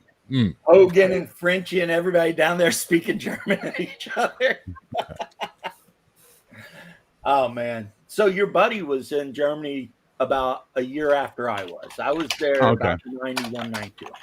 Okay, he was there like 94, 95, I think. Yeah. No. Things I remember was you could get Donner. That was good. Those were good. They're about 10,000 calories, but they're good. Donor? It's like a Donner. It's like a weird souped-up souvlaki. Yeah, donor, not Donner. Donor. I've already told you, Bear. I'm from Kentucky. I will say it how I want. Ever I fucking please. I freaking reserve the right to miss. That's okay. That's okay. I can You say Donner. I say Donor because that's how the Greeks taught me to say it. In Halifax, they have it as like it's almost like a staple dish of Halifax. They call it donair, and they put an AIR at the end of it. Wow, fancy! Wow. It sounds fancier that way. I might get an extra. Fucking delicious, by the way. A Halifax donair is it's a treat. Well, it's amazing. A Frankfurt Donner. Yeah, Donner, whatever. Donner, however you say it. Because that's thunder, It's but go what ahead. You want to eat after you came out of the pub at like 3 a.m. and you're really drunk. Yeah. You go. We used to go to a place in Vancouver on. A lot of on times they give you fries with mayonnaise or whatever, and you're just like, fucking okay. When I was in Vancouver in the 90s, there was a place on I think it was on Robson Street. It was 24. It was almost like 5 a.m, and it was called Halifax Donair, and it was a guy from Halifax who started selling them there in Vancouver, and we'd roll in there drunk as skunks in the middle of the night, and be like, I get that with the big fake steak fries and the sweet sauce. Bah. And you got a bunch of giant men sitting around eating these things like Vikings who just finished raiding, and then give me a donor and don't be stingy with the fucking meat, eh? And then the worst part is and then like an hour later you're outside going for the car and at least one guy ate too much. He's just like on the street. And you're like, we got works. The swarthy ones from the islands. Well, I mean, that's the whole thing. Like everybody goes, half orcs. Well, that means your child is a product of grape. And I'm like, have you met women? Have you read this book? You know what? Morningwood Milking Farm. Have you read this? That you're right. Yeah. I hate that you're right. But you are Sometimes it ain't great, baby. Sometimes those orcs were just in the right place at the right time when the horny villager came along. This Friday night. I was just raised differently, perhaps, with the big chart from Freeport from 3rd edition, like how that all works. I'm like, okay. In 1st edition, it's pretty specific about how it happens, but Bear's not wrong. I get that, but again, I started with 2nd edition, but I couldn't read the books because I couldn't read English. And then when I could read English, I was in third edition, Oh. and there was a gigantic chart of like how you get all the different ones and who can. I was like, oh, okay, so it's a math game. I was Well, the reason I agree with Bear is I was watching something and they're trying to explain how Europeans got Neanderthal blood, and it's basically what Bear said. Yeah. Some All right. like Homo sapiens women saw some big burly hairy Neanderthal man running around, was thinking, "Yeah, I want some of that." You know, it's like, that's a flavor of penis I haven't sucked yet. I wonder if it's salty. Yeah, Anyway, so you things know. I got at Claricon. let's hear it. I finally replaced my Complete Fighter's Handbook, Nah, the second greatest D&D book ever made after the Unearthed Arcana. I'm I'll happy fight you for on that you. hill. I will fight you on that hill. I And then would they fight had- because Wilderness and Dungeon Survival Guide are the best. Shut up. You're wrong, and you know you're wrong. And No, then I at don't. the silent auction, I got these. Oh, I have those. Those are good. Yeah, and with I hear the, I hear a lot about them, but I don't. Oh, you got the map and everything. Nice. yeah, Yeah. this someone had put up. I guess this was a Kickstarter fulfillment, and they put it up for the Yeah. silent auction for the church. The starting bid was $50, so I put 50. Some asshole walked along and put 55. So I waited the day, and then I put 60, and I set my limit as 75. And then that asshole came along, put 65. So I put 70 the next day morning, and then he put 75. And then right as the auction was about to end at 1 o'clock, I ran over, wrote 80, and then immediately went to Father Aaron and went, "Hey, what time is the auction end?" He goes, "Oh, it's supposed to end now." Oh, and I'm like, "Oh, too bad that asshole lost because he's playing a game and I'm not." So you basically sniped him, but in real life. In Yeah. real life. Yeah. Now I am confused about one thing, and I I approve gotta this ask: why would you buy a D&D clone? Because I love the artwork for Astonishing Swords and Swordsmen of Hyperborea, because it reminds me of like 70s and 80s fantasy comics. And the lore of the world is really interesting, and I want that. Yeah, it's a weird lore. It's like they read H.P. Lovecraft's Dreamland Chronicles and then made a role-playing game out of that. It's But very like the sci-fi plateau of Venus fantasy. there. It's a flat world orbiting Jupiter or some shit. I mean, like people from throughout the ancient history have been somehow teleported there. So if It you reminds play me of that Gore. game, you can play a Byzantine cataphract, who is actually a Greek-speaking Byzantine cataphract that somehow ended up there. It reminds me of Gore. It's Gore. If Gore was written by Lovecraft, because I mean, on the plateau of Ling, you've got the men of Ling, you've got the spiders of Ling, The Yellow Men of Ling. Well, they were yellow and short and swarthy and possibly And like, not like, oh, are you referring to China's people? No. They were literally yellow, like banana yellow, Yep, about 4 feet tall and like to eat people. Crazy that. Shadow looks like he is just lost in another world. Oh, but that screen cap is being used in a meme, I'm sure. Yeah. I was looking up what you just picked up. Astonishing Swordsman and Sorcery of Hyperborea. Yeah. Yeah. You got a deal. Oh, I know I got a deal. Mm-hmm. Why do you think I was willing to go 80 and go $5 over my limit? Because fuck that guy. That is one of the few D&D clones that's been out in the last umpteen years that I actually did the Kickstarter for. Well, what Really? edition do you? What printing do you know? It's third edition. Okay. Yeah. There's a third edition player's handbook and referee's manual for Yep. 75 plus 10 shipping. American. Now convert that to Canadian, so that's like $125. Plus the shipping is going to be $60. Oh yeah. I was wondering. Oh yeah, the shipping's going to be even more because Canada That's loves the $10 charging shipping. people a shit ton. Yeah, for for you in the States, it's $10 shipping. Yeah. So I'd be doing $75, which would convert to about 110, maybe 105, depending on who's exchange. Then I'd have to pay $60 American for the shipping to Canada, which now converts to another $80, $90. So I got basically about $200 worth of stuff for $75 or $80 Canadian. And the worst part is, And I took dice to sell at the convention, bags of dice, little packs of dice. So all my purchases were covered by my dice sales. See, I was going to say the worst part is they expect you to pay them American money. They wouldn't take beaver pelts or anything. Come on, Saxius, you got to admire that. That was a good move. I took something to That's a good sell. I move, sold right? enough of it to buy the things I wanted. Come Yeah. on, Sax, No, where's the no. love? No, I was know giving you that. all the praise in your I would stream. have to see the dice. I mean, were they just like They were You just know, general, what do you mean? regular bag of Shadow. 50 sets from China for $20 dice type thing. There's Okay. nothing to Promise is examine. last year when I was at ClareCon, no one was so selling basically dice. you brought beads instead of beaver pelts.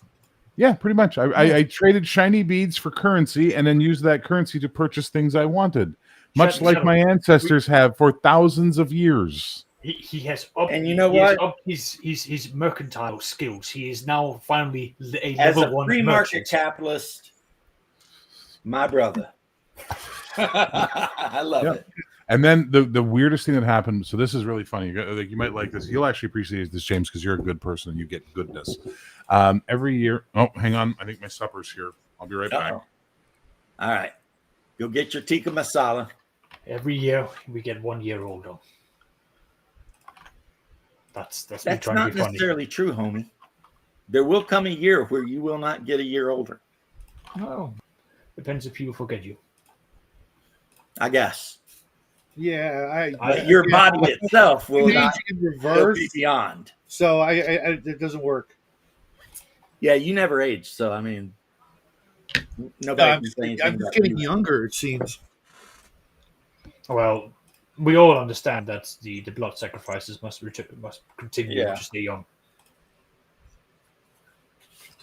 Got to do what you got to do, man. Hey, I mean, I can keep going. It can get darker. I'm not a good person that you apply the brakes. In the new RoleMaster unified system, orcs are a playable race.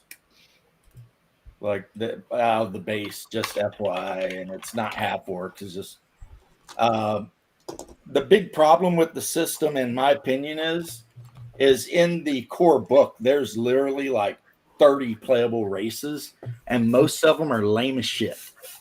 So if I were actually going to use the Era program to run RoleMaster, I would just use the standard fantasy races. There's some That's really what we were talking about. There's a program called Era. You get the program, and then you buy like the core book for the program, and you add it in. And then if you add in spell law and creature law, then you can use the Era program to literally automate every part of RoleMaster, even combats, because you add the players to the party. And if you add monsters and then you hit one button, roll all, and it will literally do that whole round of combat and tell you who got hit and what crits and the whole 9 yards. So, James, I was telling you a story before the knock at my door occurred. So this you'll appreciate as you are a good person and you understand doing the right thing. Every year they have this thing, which is an onion eating contest, because the Dungeon Minister has 3 sons, and one of his youngest son, his character in a game, they were locked in a thing, and there was a barrel of onions, and he ate onions, and it became a thing for his character. So every year they have an onion eating contest where he defends his title, and you have to eat a raw onion, which is disgusting because they're big white onions. Berry or this the youngest, whatever the youngest. So Tuxberry, I think it's Tuxberry, yeah. So they're doing the contest, and we're all sitting around, and he's like, anyone want to come challenge him? And the kids there excited to take the onion eating, and no one's fucking standing up. Bunch of fucking pussies. So I'm like, finally, and I have to make it me. So I do this whole production of, fine, blah, blah, blah, blah, blah, blah, blah. And I get up and I take part against the kid in the onion eating contest. Now, let me ask you a question. What kind of asshole adult would try and beat a kid in a contest that's all about them, right? That would be really stupid to do that, to try and beat the kid. So you make a production of it. You eat as much of the onion as you're willing to do, and then making sure he's well and goodly ahead of you at that point in time. You go, I can't, no, it's disgusting. I throw in the towel. I capitulate. And the kid wins and is really happy, right? Yeah, that's how you do it. Simple how you do things. So the guy I bought the Complete Fighter's Handbook from, and a painting that I got for my buddy because it's one of his favorites. It's a water house, and he had it mounted on wood for fucking $40. So I was like, sold. I'm buying that right away because that's my buddy's Christmas gift right there. Nice. When I went to pay him on Sunday, for all the stuff, he literally just says, he goes to me, he goes, yeah, okay. He goes, you were the guy at the onion thing yesterday. I went, yeah. He goes, here. And he gives me back like 15 of what I paid him. So essentially I got the fighter's handbook for free. And I'm like, why? He goes, my nephew, you were there and you made sure that my nephew had a good time and all that. And I'm like, dude, thank you. I'm poor, so I thank you for this. I appreciate that. But that wasn't the reason I did it. He goes, no, I know. And I'm like, okay, cool. Right? Mm-hmm. So that's not capitalism. That's just fucking being decent as a human being and expecting nothing back. But that's like I told you when I was in the fire department, and we'd always do customer out or we do public outreach. So we would go to like not nursing homes, like preschool stuff, and we had a tiny little set of firefighter bunker gear. And since I was the rookie, I always had to compete with some random kid to see who could get their gear on first. And the hardest part is keeping him in the peripheral vision to make sure the kid wins. Yes. Because I can go from completely in my normal t-shirt and jeans uniform to bunker gear in under 2 minutes. Wait, it gets better though. It's better. Hang on.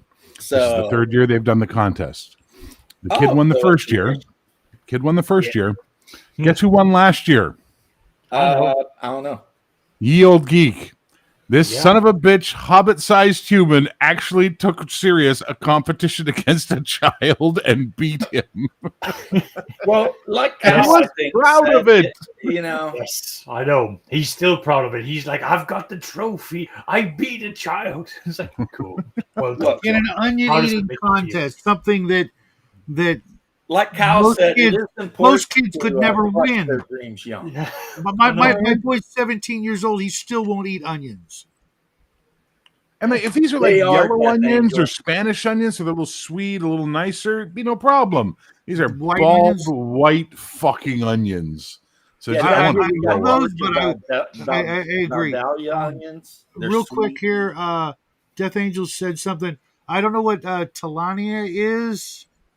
Obviously, is a product publisher. Is that who puts out Hyperborea? It's a man that puts out Hyperborea. I've talked to him. He's a decent I don't know guy. what Talania and is. actually, talking to the guy, Talanian.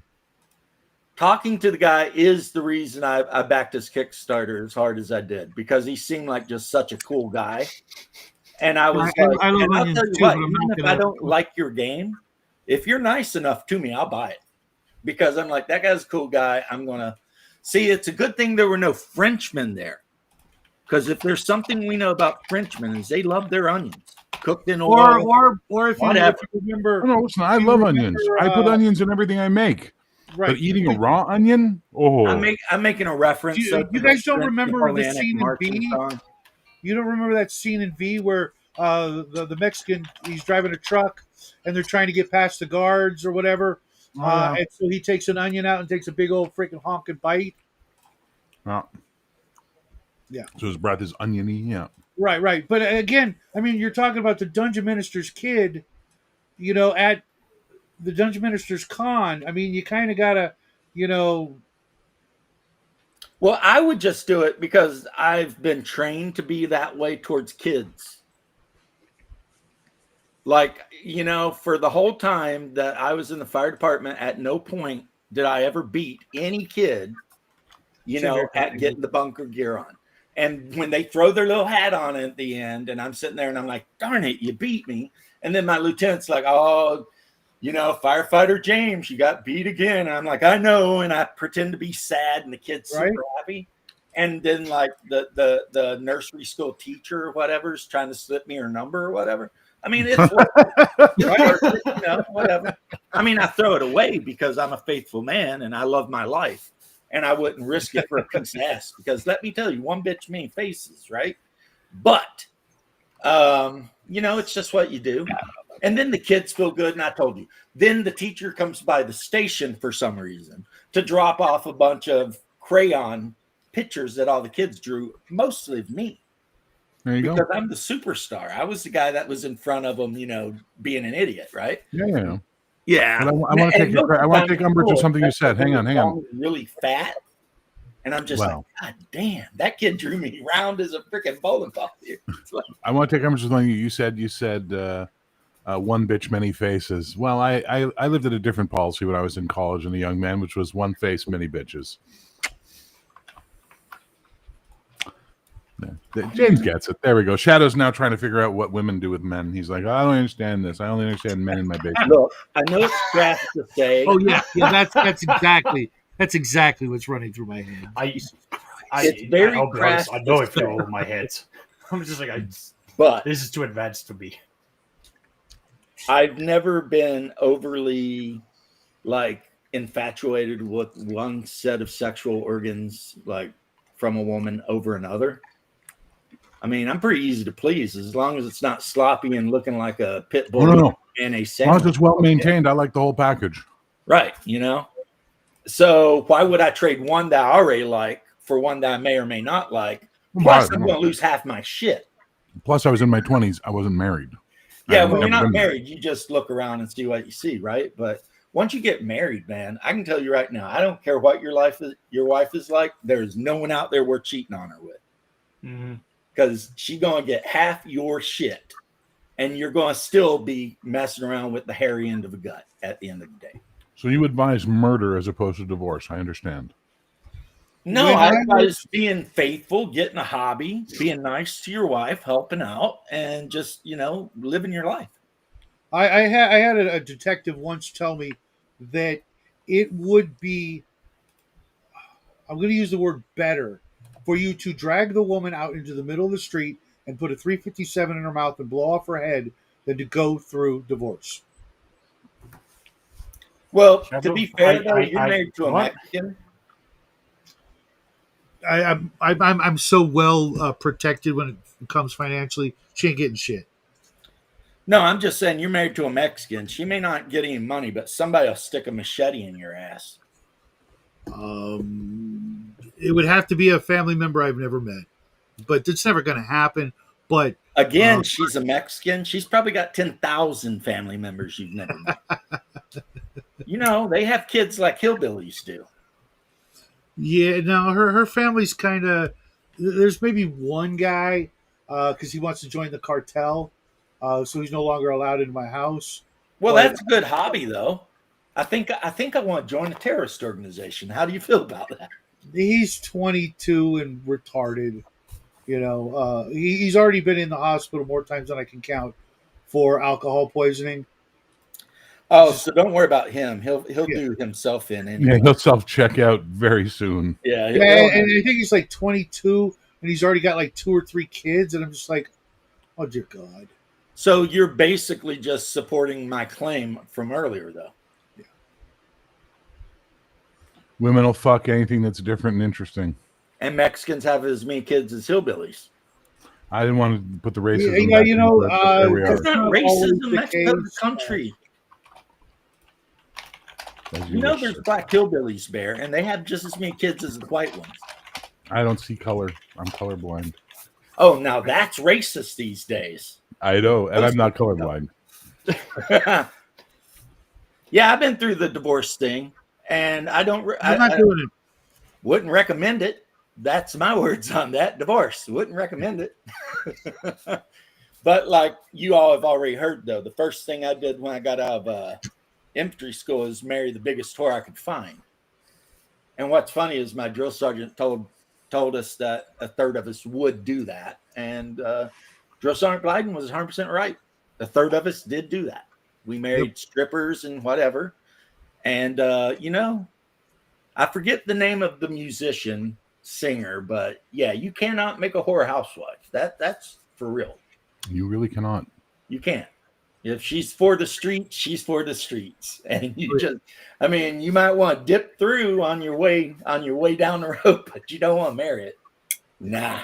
Anyway, back to stuff that other people can talk about and won't make Saxon feel awkward. Sax, he's such a good guy. You're married though, aren't you, Sax? I am. So you know. And if you don't know, take my advice. Don't find out. it's very simple. It's not on the agenda for me to ever experience. The Don't. marriage for me was very Because simple. whatever experience you Well, have, will not he's like your forget. wife, James. He's like your wife. If it's not on the agenda, it's not happening. Those All fucking Danes. is by the agenda. Those fucking Danes, right? It's All just like, praise. Yeah, he's all like, look, it's not on the calendar. It's not on my to-do list or my action item file, so we ain't got to worry about I mean, just to make to me, it's funny. To my wife, she thought it was practical. But pretty much, very early on when I was dating my wife, I basically said, let's not waste each other's time. Here are the 3 things that are important for me. Are you interested in that? And are we working towards an actual relationship? Being that, I want a house, I want marriage, I'm looking to, start a family. Are these things, all on the table for you? Because otherwise this is just a giant waste of both of our time. So she went, yes, yes, and yes. All right, great. What order do we need them in? I was like, marriage first, agreed. Then house, agreed. We need financial stability. And then from there, everything else. Wow. That's genius. If only Again, it's just 9% of the rest of the world would follow that plan. well, mind you, I was maybe a bit too far into that because I then made myself a folder of like the first 6 or 8 dates that I needed to make or do to make sure that these things were being done well, and that it would then be progressively, taking steps towards, me opening up, her opening up, and us seeing, different parts of each other in the sense of getting to understand one another. You're not even on the spectrum. You're your own spectrum. That's the beauty of you. I'm on a spectrum called the Excel sheet, and I can tap on Autistic people hear you talk and go, "That dude's fucked up." Like, you know what I'm saying? Like, I hear him talking. Maybe it's 20 plus years of being married to a Dane, but I'm totally like, yeah, I get that. I don't know. Like, my Sunday group's got plenty of autists, and they're all like, "Oh, Oscar, that sounds pretty normal to us." I mean, I totally don't live that way, but since I've been with the person I've been with for so long, I totally get everything you just said. I'm like, yeah, that makes sense. I am like I always say, I'm the go along to get along kind of guy most of the time. I'm like, I do like the way you said that, James. Like, yeah, I get it. It's like years of what, I don't fight it. There's no point. Yeah. That's how I live my life with my wife. It's like when we were in Gainesville, we were kind of bickering about whether or not to get a hotel room because it was very expensive because there was a punk rock festival in town, so the whole hotel rooms went up. And I finally just said, look, do whatever you want. I'll be cool with it. I just was feeling homeless. I don't like that. But hey, I trust you. So you know what she did? She went and got the hotel room behind my back and didn't tell me. What were the other options of getting a hotel room and sleeping on a dead person's couch? Okay. Yeah, I didn't want to do that. That were the options. Or driving home and missing the funeral. So there really weren't any options. There were no options. I mean, I suppose you could have slept in the car, but no. Right. But we could have slept at her brother's house, but that would have also been the house the lady died in, and there was no guarantee. I could have ended up sleeping on a chair I don't know what the hell was going on, right? Now, luckily, the hotel dropped its price by like $100 and didn't charge us a dog fee. Okay. So they were cool. They worked with us. But what I'm saying is I've learned that arguing is pointless at a point. Like, I'll argue if it's important, but once I get to a point that it's like, diminishing returns, then I'm not arguing. Kind of. Yeah, the only thing that headrest. Yeah, I see him. He sees his daddy eating, and he's right behind him, just staring.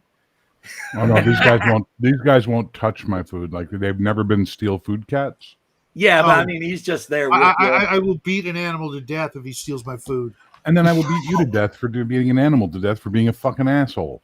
Sorry, I won't beat an animal to death for eating food. They're animals. They're not humans. They're not rational. No, I mean, if it comes up on the table and steals it. Well, fuck. Yeah, if it comes up on the table and steals it, yeah. Like, what the fuck, dude? I don't they're animals. I Yes, and you would be one too if you beat one of them to death for going after its primary survival instinct, hunger. I feed my animals well. I take Then I care of guess you've never had to beat me to death, have you? I'm close, but No. yeah, I don't get that. I take care of them. I pay for them. I own them. They're going to do what I want. Can't you just turn into a bat and fly away anyway? I mean, Sometimes I wish I could, but no. Yeah, Red Hulk. One of the best things about having Bear on the channel is the random appearance of beans. The random appearance. And of on very rare occasions, you get to see the other one too. Misty, sometimes, yeah. Yeah, but that's rare. Cats Yeah, won't eat anything I eat because I put hot sauce on all my food. Well, that'll do it. I've done that. I've definitely done that in the past. Well, I mean, I put hot sauce on food, but not because I was trying to keep animals from eating it. Just I don't do anything spicy anymore. I've seen every member of Jackie's other, the other half of the family.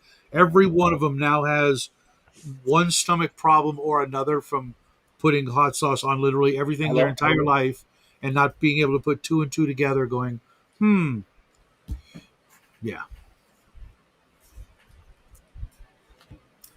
Is that another scam call? Yeah. Now, are we done threatening small, helpless animals there, Shadow, or do I have to stay angry? Can I not be angry anymore? You can be whatever you want. I'm just all right. Well, if you keep threatening animals, I'm going to keep being angry. It's going to be a horrible situation. Or you can actually not be a fucking pedant and go, you know what? It's an expression. I wouldn't really beat an animal to death, and we can walk away. Or you can dig in your heels. Take your pick. You're Gen X. You're like me. You'll dig in your heels on the weirdest shit. So what do you want to do? I don't. You want me to apologize for being? No, honest? I did not say that. I'm just saying if you're telling me you would seriously beat an animal to death because it got up on a table. I'll tell you what, within an inch of its life. Holy, do you hear yourself? Well, you know do what? The words you're saying hit the brain pan as well? I just Here's don't. Shadow's saying what he's saying, but I doubt he would ever harm a single one of his dogs. Apparently, he'd beat one within an inch of its life. An inch of its life. He loves his dogs, and people like to talk.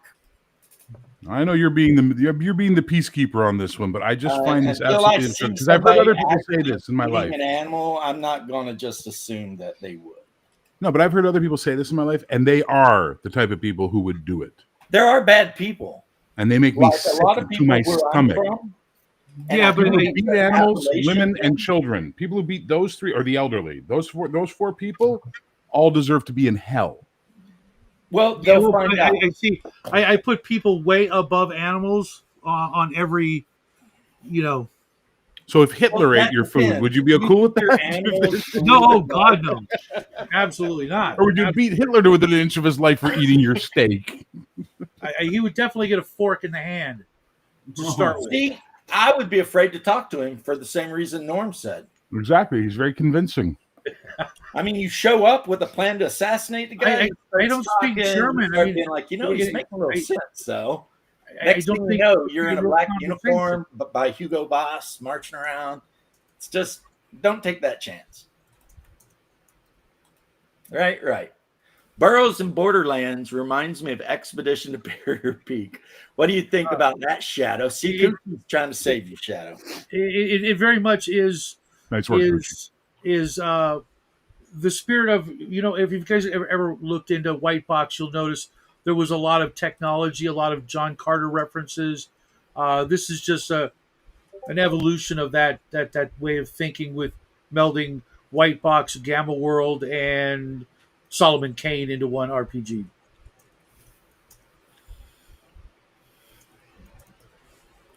Your cat likes to make biscuits on your back. Yeah, that's a thing cats do. Like, it's affection thing, or if the cat was taken away from its mom too young, it'll need you because it's like, I don't know. Another thing is, cats only meow when they're kittens, really. So they don't speak to each other. Meows at you. It's basically telling you, "I'm a baby. Please take care of me." No, cats meow because they're trying to imitate human speech because they watch how we communicate and they go, "Oh, this is how I get Yeah, they're fed." trying to manipulate the Yeah, 'cause shit out. they don't meow to each other. No, Look, hiss no. at each other, but they don't meow to each other. It's from what I Yeah, understand. but we're body talking about language. how they will meow at their people. Yeah, which is, Sorry, Even though Sax, they you had don't something normally rational to say into meow this at each conversation of three maniacs. By the way, I want to point this out for everybody watching. I'm fucking crazy, he's fucking crazy, and he's fucking crazy. This fucking weirdo down in the corner over here from Denmark is the only sane one on this panel. And he's so autistic. Autistic people like see you go, that guy's fucked up. So Nah, Sax welcome is to the good. show. No, I know I fit right in. I bring my contributions via Excels. now you were about to say about cats?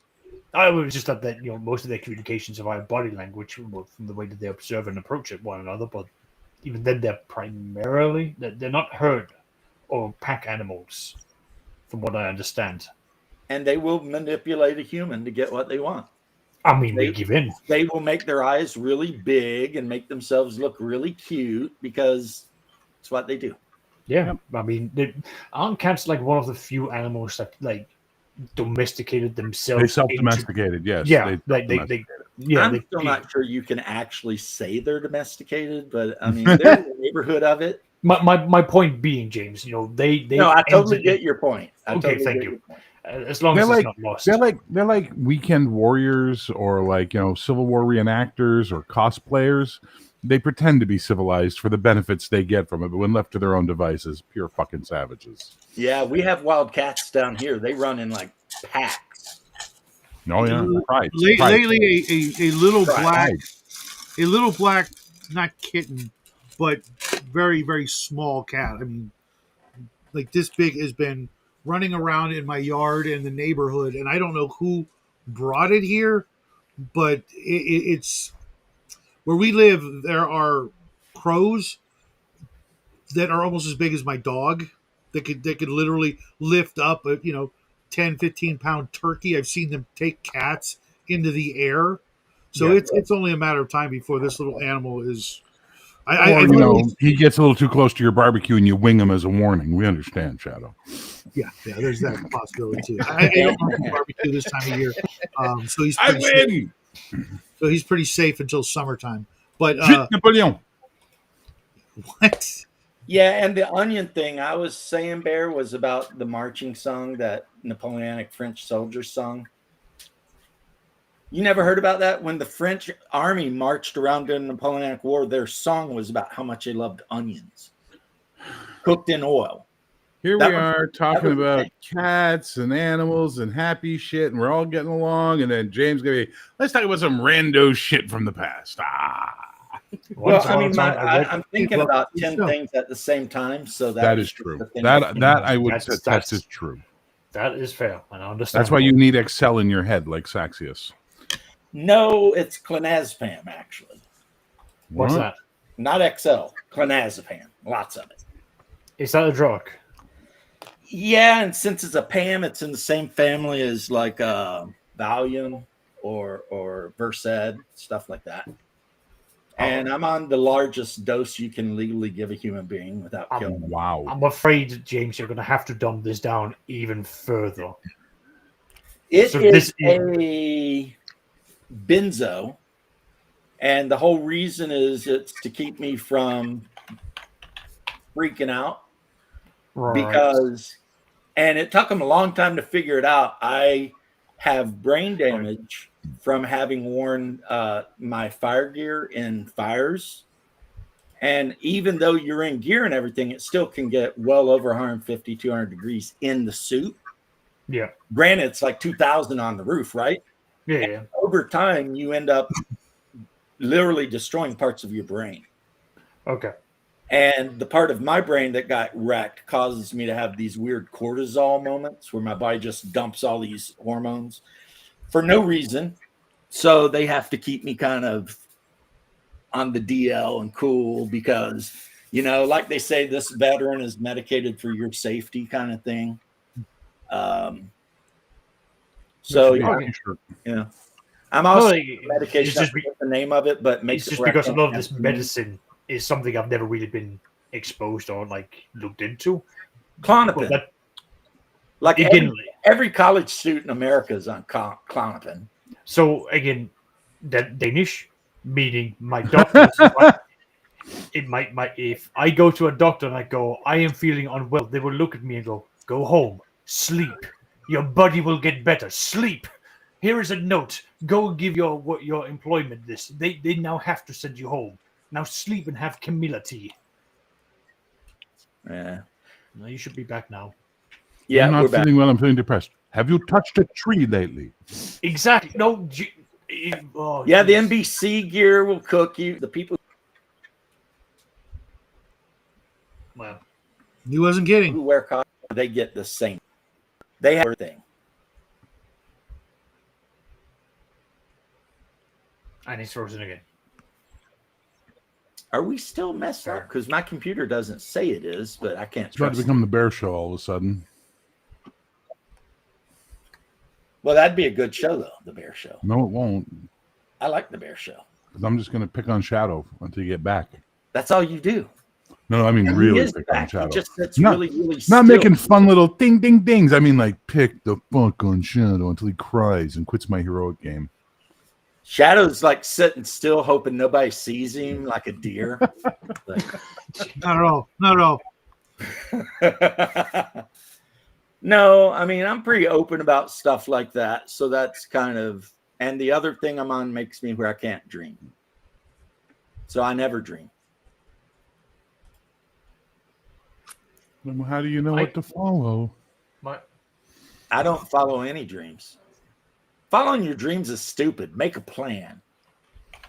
Listen, we already have one Dane in the chat. We don't need another bullshit fucking. Well, I'm over sorry. plan I mean, these person. people who say follow your freaking heart, no. Make a plan. Look into it. See if there's money to be made. Oh my Figure god, it are we being a literalist today? Yes. I Okay, mean, your just heart can checking. figure shit out later. Right now, we're talking about making money, and that means don't go to college for a gender studies degree. Well, Not what that if I your do. dream that That's you're everything. following is selling cocaine? Well, Yeah, don't follow that dream, But you make a lot of but money. you will make money.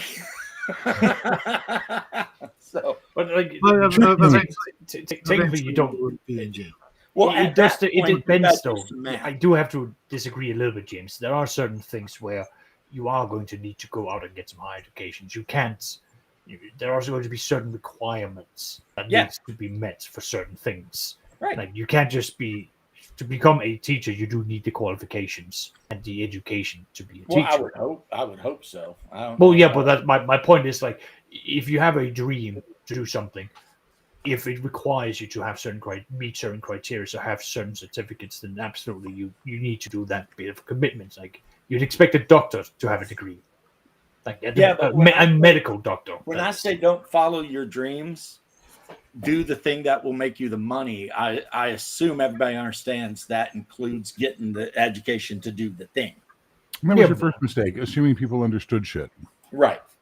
Yeah. So, like what you're Well, saying, I wouldn't tell agree his with audience Zacchaeus. that I short. agree with you. I'm just No, saying. the history of No, Western that's true. civilization is people assuming someone else knew what they were talking about, and then no, it didn't. Bang, bang, bang, and now we're fighting. You know, Right? there's never Or- been a single Yeah, year. but those people don't watch the show. There's never been a single year in recorded history on this planet that we didn't have a war going on somewhere. Yeah, peace never breaks out. There's never been a single year where the whole world was at peace. I blame Sweden. In our recorded history. I mean, who knows how far back it could go, but You blame Sweden? I blame Sweden. Why? well, that's They're just- something that you they're and just frickin' sitting Art there. have. Asking for it. Exactly. Gene, show me a coke. I'm gonna have to like take next time I go back to Denmark. I probably need to just take pictures again. I'm gonna have to see if I can find the pictures of the specific region that I grew up in. I can literally see Sweden going out on the beach. It's right there, asking to be invaded. It showed up looking all good like that. Sweden knew what it was asking for. Hey. Yeah, Dressed right. like that, with resources like that, it was asking for it. We were just following what they was asking for. And you know what? From what I've observed in my forays about the internet, Norway will help you. Yeah. If you send Norway a message and say, look, on this day, you invade from the north, we're coming in from the south, F Sweden, Norway, be like, we got you, brother. We're coming. Because they, for whatever reason, tend to hate Swedes too. What do you Everybody mean hates the for Geats. whatever reason? What do you mean for whatever reason? It's Well- not unjustified. It's Okay, just blind again, hatred. I will take your word because you live there. I mean, No, you no. know. My point, the joke I was trying to make is like it's not for no reason. It's just blind hatred. We don't need an explanation beyond that. We've lost purpose. I can't say anything after my diatribe about all West Virginians earlier. It's about the same thing. It's like, you hate Swedes like I hate West Virginians. Yeah. Like, but they deserve it. I don't think They there's really- anybody I hate that much. Well, I don't you know think what you've grown they up did? in the right culture. Yeah, as a group, yeah, no. Yeah, there's not like one group of people where I'm just like, they are all such pieces of shit just because they exist. Oh, wait, no, there is, but I'm not allowed to talk about them publicly. Okay, we're good. I remember. Americans. No, I love you guys.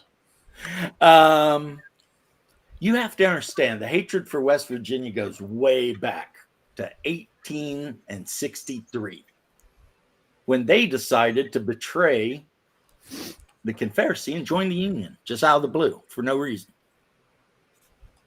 And they weren't even a state back then. They were just the western part of Virginia.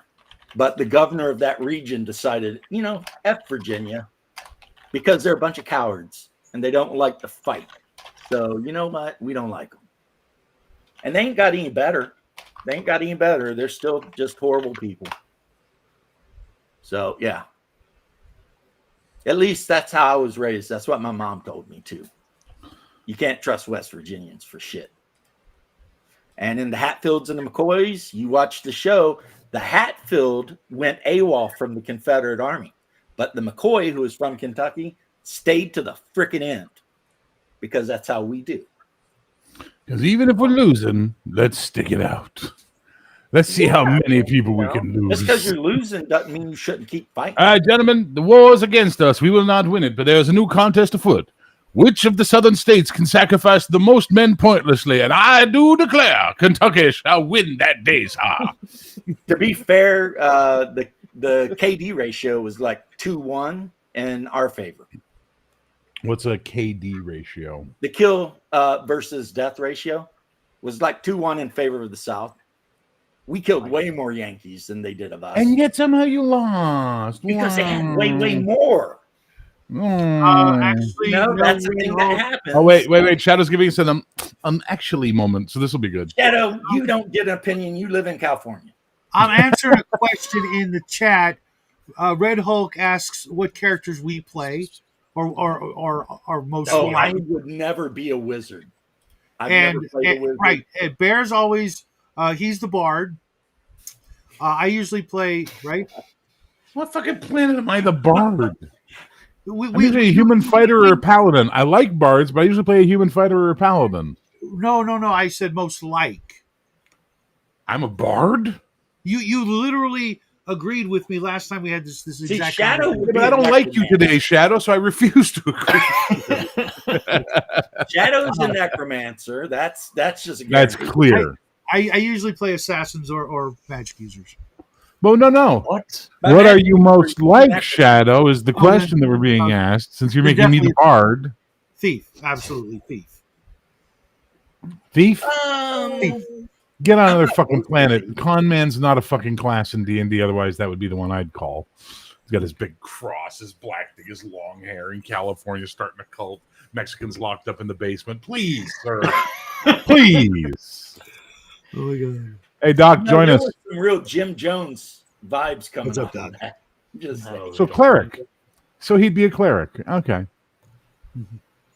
yeah, but Okay, so I'm assuming, given this panel, we're talking about old D&D, would I then fall in as the sage, being the bookworm?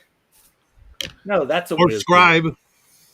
That's sorry, what was that? Those are dude? third edition characters. What are you talking about? We're not talking about third edition. You son. just Oh, be a wizard. sorry. Me, wizard? Oh, okay. Well, Hey, characters. Hey, going on? hey. Oh, by the way, Doc, you'd be so fucking proud of me. So I Happy talked to Monday. Kindle Direct last night. I figured out what's going on. Somehow the file got resized. They gave me the right thing. We redid it. We uploaded everything's great. I said, cool. Now what about the books that were printed? What do I do? He goes, well, you have to talk to Amazon. There's a thing to ask for a reprint, and they'll probably want to add the old one back. I said, that's great. So I called Amazon today for my 3 that I took to the con, and they're trying to get me to send back the 3 books. And I'm like, you know what they're going to do when those books arrive. They're not going to resell them. You're just going to throw them in the garbage. Sir, our policy is... So I'm like, give me a supervisor. I get the supervisor on the phone. She starts to give me the same shit. I went, all right, let me see if I understand this correctly. As the books are no longer in my possession and you're refusing to give me a credit back for these books because I can't send them back to you. And do remember, this call may be being recorded for purposes.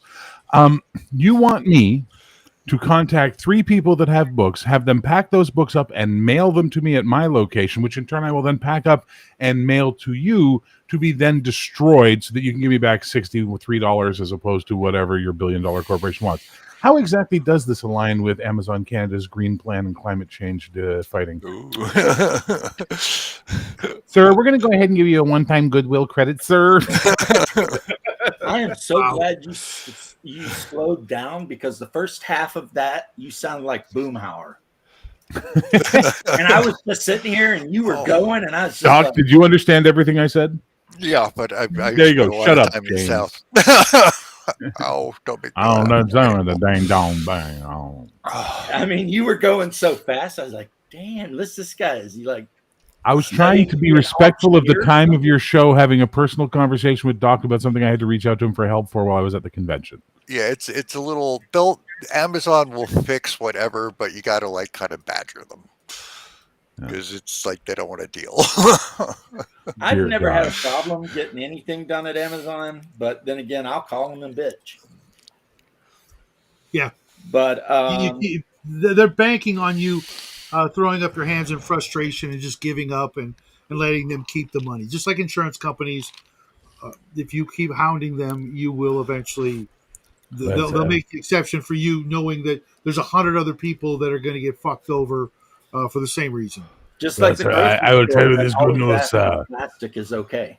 They know I they am got the to most pay for that. tenacious motherfucker when it comes to $5. But anyway, I always play fighters, Red Hulk. I've never not played a fighter. I wouldn't even know how to play something that wasn't a fighter. And that's every game in every genre. So if I I'm lean playing towards Twilight fighters too. 2000, I mean, I'll I'm do a playing spell Army sword, Grunt. but What's that? I like fighters too. I'll do a spell sword. I don't like doing full on mages though, Yeah, I've just never. because they're No. like pussies. Give me the mage. Oh, there you go, Give me James. the mage. Let me survive. There you go. Allow me to commit the war crimes. A rare Misty sighting. Magic users are Yeah, fun. the fuzzy one. Yeah. I tend to actually be playing fighters in all the games I'm in, which kind of bothers me. But that's because everybody else in the group, or those groups that I'm in, they don't know how to be the fighter, how to play the fighter. You're there to be in the front. You're there to charge into combat so that everybody else can do their job, and everybody else wants to, just... You're very opinionated, Shadow. Well, if I want to play a fighter that hangs back with bow, Then Yeah. they need another fighter. Oh, that's I'll a have you special know, a class fighter of the with a fighter, bow the and a little high tech bitch. is very good. Well, I will have you know, in Sean's OSE game at PlayerCon, my thief killed as much shit as the fighters. In fact, better. One hit and stuff as I went. Well, if you creep out of the Is that dark, because you were running a dwarf back, I mean, character? No, Just a the witcher. dwarf left. You didn't finish the show. The dwarf was like, after the door bullshit, the dwarf was like, I can't deal with you people. You're all insane. I'm leaving. I'm going to Specularum, and I'm going to become a cobbler. And like, just that was it. I'm leaving. So I had to pick a new character, and I picked a thief who had a wisdom of 6 and an intelligence of 8. So I call him Clem. How you doing? I'm Clem. I caught that part. My So daddy you- was Clem. you just His good daddy was rolls? Clem. His daddy before him was Clem. That makes me Clem number. Hang on. 1, 2, 3. We'll come after 3. Well, come on. And he was You can at amazing. least count the number of fingers you got. He was amazing. Shut up. Clem was the best character I've ever played in my life. I'm going to make a t-shirt. Clem lives. At least in dwarf or something. Was it because of really good die rolls? Yeah. Like we had to unlock the magic door. I only had a 15% chance after the penalty, and I rolled an 11. Okay. Nice. You know, No, I like- mean in combat. Oh yeah, no. He had a +2 longsword because we're all level 3, and I was like hitting, which was great. I only missed one attack, and my damage was like almost always maximum. And these creatures were like 6-7 hit points or something. Okay. So there was a lot of them, zombies.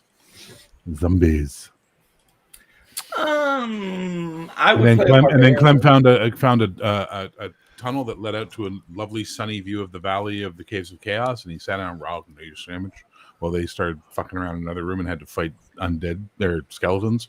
And he ate a sandwich, and they eat those, and all right then went for a walk down the valley to go home. Clem is awesome. I love Clem. I would play Clem in anyone's campaign moving forward because Clem is so easy to play. He's dumb, self-motivated, and easily pleased. Sounds like me, really. Yeah, but Clem's way less opinionated. Yeah, I can be less opinionated. But If you were to say to Clem, are you Orthodox or evangelical? Or I don't truck with foreign food. No, that would be Clem's reaction. I like that you said I don't truck with though, because that is such an Appalachian term. Yeah. I don't truck with them people over there. Oh, look, Bruce is here. Give him the link. Hey, what's up, Stuff Bruce? is down yonder. Bruce, scroll back and get the link. So how did the play go? The Valorous play. Well, the game I had that I booked went really well, and then on Sunday, Father Aaron came to me and said, "Hey, the DCC guy is sick, can't make it. Would you be willing to run his table?" I said, "Yeah, but I can't run DCC, so would they be willing to play Valorous?" And they were all like, "Yeah, let's try this new game," and they seemed to have a lot of fun too. Oh, cool, very cool. And I also learned a valuable lesson: never let John Yield Geek play a gnome ever, No, never. ever. He is Yeah, I the saw a biggest little pain shirt in he the did. ass. He made allusions to that. What a pain in the ass! Unlike a lot of you, I already know what Saxius would play. Go on. Yes, and First lawful one, please. evil fighter. That's what we'll go for. Yes. That's only because accountant isn't a canon class. If accountant was a canon class, he'd be playing a lawful evil accountant. No, it goes But I could be the to, fighter. like a decade or two ago when I was a lot more active on X instead of completely not active on X when it was Twitter. Saxius's profile was this dude in plate armor with a big scar on his face, and it was like Saxius, lawful evil fighter. And we used to kind of run in the same kind of circles. Of course, I kept getting banned, Saxius, for opinions. And then I'd come back and we'd end up friending each other, but you probably never even knew the second, third, or fourth account was still. I mean, it just burst in at one point, and it was just like, "Oh, I remember him. Same profile picture. Let's keep going." I don't know why. What I loved is they always waited till I got like 5,000 to 10,000 people subscribed to me, and then they'd ban me. And it was always, I never got like a week ban. Permaban. Get out of here. I can picture Saxius' fighter walking into the dragon's lair, putting on a visor. When is the last time you filed a return, Mr. Dragon? No. Even better, Doc. Even better. Regardless of gender, orientation, belief, or background, all subjects have to pay their taxes, including dragons, monsters, illithids, and all abominations. You are not excluded. Now, the audit has begun. Caves of Chaos, the bloodletting, the ledgering. Yeah. The poor dragon sitting there, and you're all like, I'm going to need to see receipts on all of this. Wait a minute. I see here that you have kobolds and trolls cohabitating. That's going to be an extra tax. Fuck. Like, Look at all the space that you have. Have you declared it as a workspace? No. Personal space. Well, that moves you up a bracket. Yeah, that moves you up a bracket. And then it's like the whole the dragon's got to start showing you like his earnings table. Like, I see you have 10,000 platinum over here. Where did you get it? Yeah. It's like, and the dragon's like, Oh, okay. So Bruce this says he needs to sleep, but he appreciates the shout out there. All right. yeah. But yeah. See, I don't believe any of that, Saxius. I believe that underneath your mild mannered exterior, you are probably a vicious man of action. I believe in action. I wouldn't know if I could qualify it as vicious because, in my belief, I am doing everything that is at least decent or towards something that's good. Well, I guess I was kind of thinking more like Conan, but okay. As the dragon turns to them, or they turn to the dragon, they go, why don't we just eat this tax collector? Why don't we do that? And the dragon goes, are you fools? They'll send 10 more. Even the Joker Count was out afraid to do it 10% of my IRL. horde and hand it over. Yeah. I always wanted to do a mission where a reverse Tomb of Horrors where you play Asarak the Lich and you have to like go through your dungeon, explain yourself to OSHA. What is this? Oh, it's a sphere of annihilation. Ah, sphere of annihilation. Doc, no, that's brilliant. I know that there's already the reverse dungeon, but where you play as goblins, now take goblin engineering. And they have to explain this over to their overlord. Of like, so you put a trap here. Yes. It falls down 100 feet. Yes. You put spikes at the bottom. Yes. How do we get the bodies out? Have you thought this through? It's like, I'm Clam. I just mop up the dungeon. I don't know what you're talking about. Get rid of bodies. It's like, what would the OSHA fine be for having a sphere of annihilation just hanging out without a clearly unmarked one with anything? No warnings? I mean, no barriers. Yeah, they might shut the whole dungeon down. This dungeon. Do you guys remember Forbidden Planet? The Leslie Nielsen movie, like Star Trek, basically grew out of this. Yes, of course. Yeah. They had in that the most insane, irresponsible household appliance ever conceived. That's what blew me away when I first saw that as a kid. He got his garbage disposal system was a disintegration wall. And he would just throw his trash at the disintegration wall. That's like, is this really a safe thing to? Has anybody seen the cat? What happens if you? I was standing at the entrance to the dungeon like you told me to, Lich, and then this fellow showed up and he said he was from OSHA.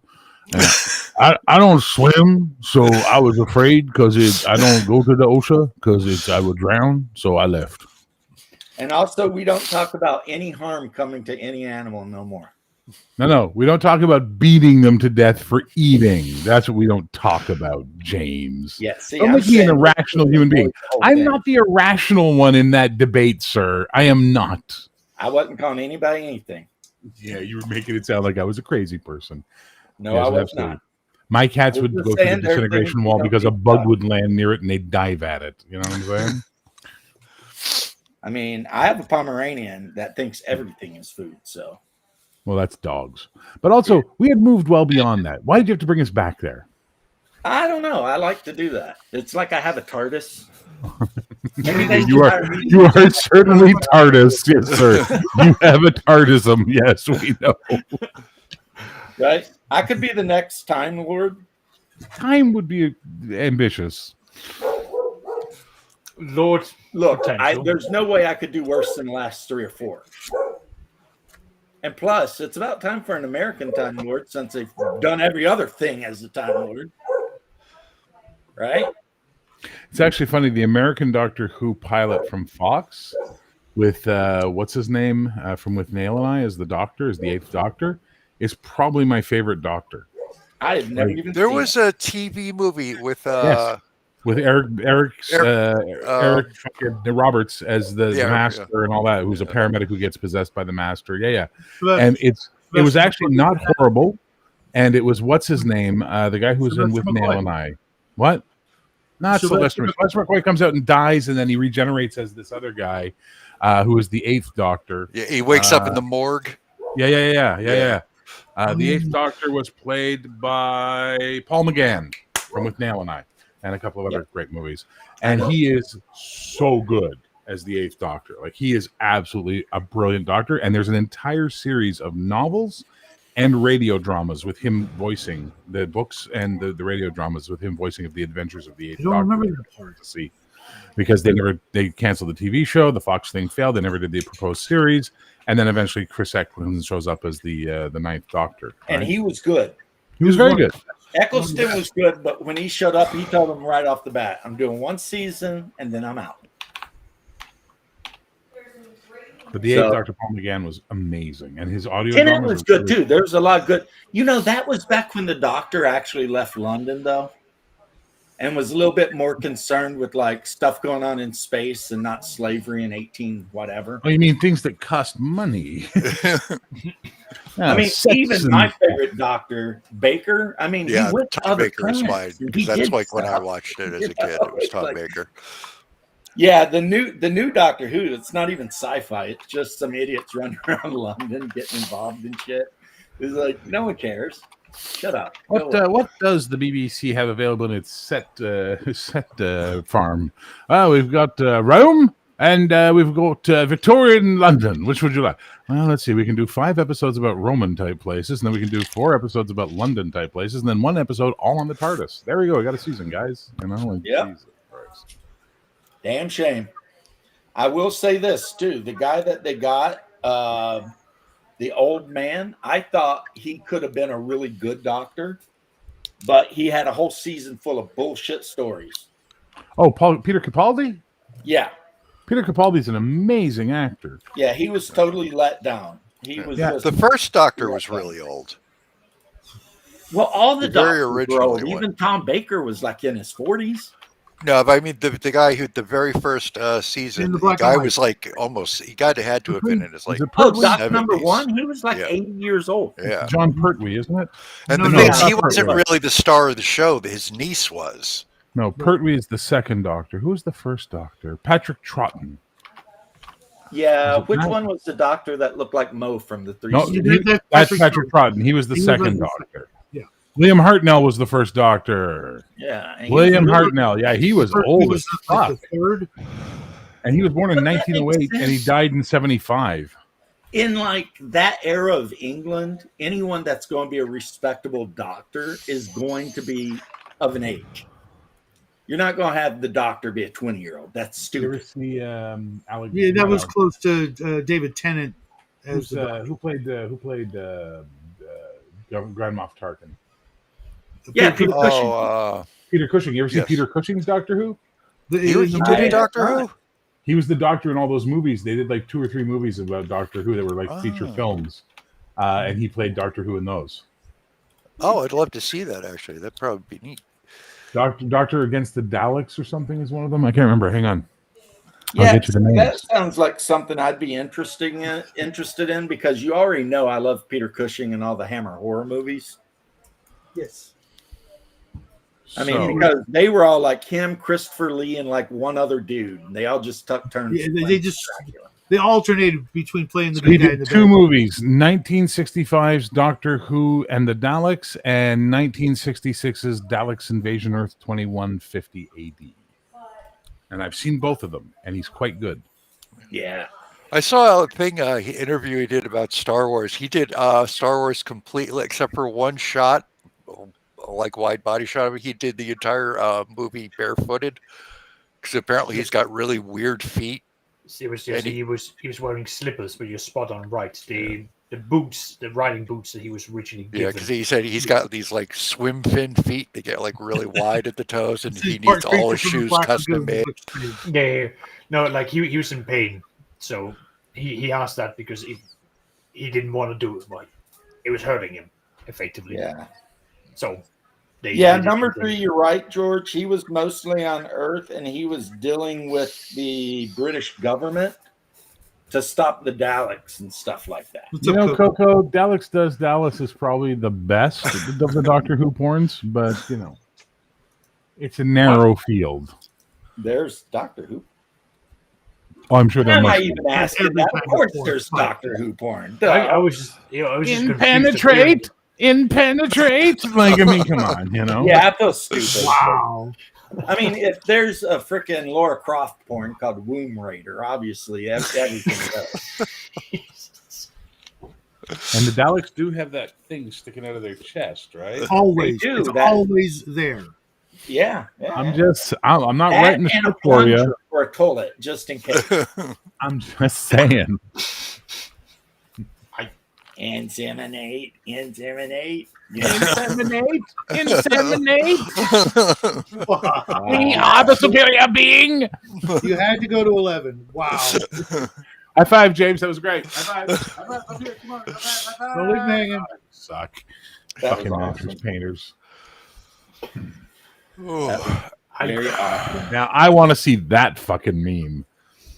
Us running from the Daleks with dildos and Shadow going, guys, what's that run so fast?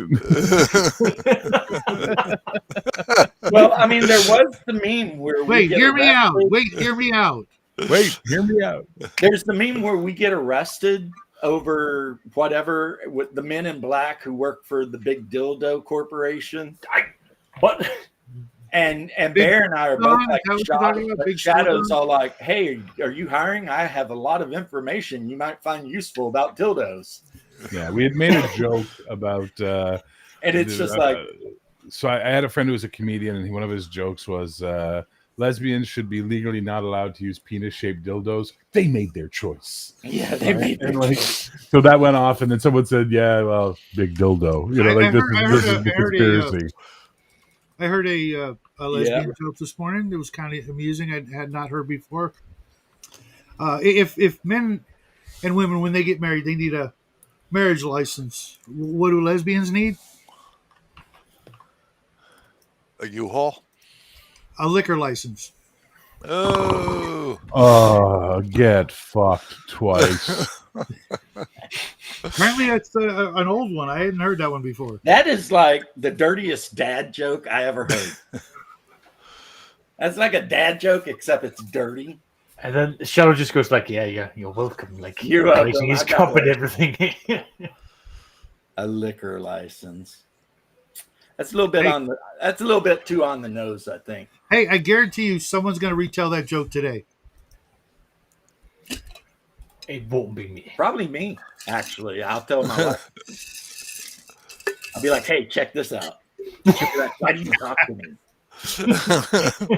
Be like, "I don't know." Do I know you? Who are you, stranger? Yeah, who are you, man? I want to ask you a question, James. Yes. Has she at least tried to apply the what's it called, like the water gun approach?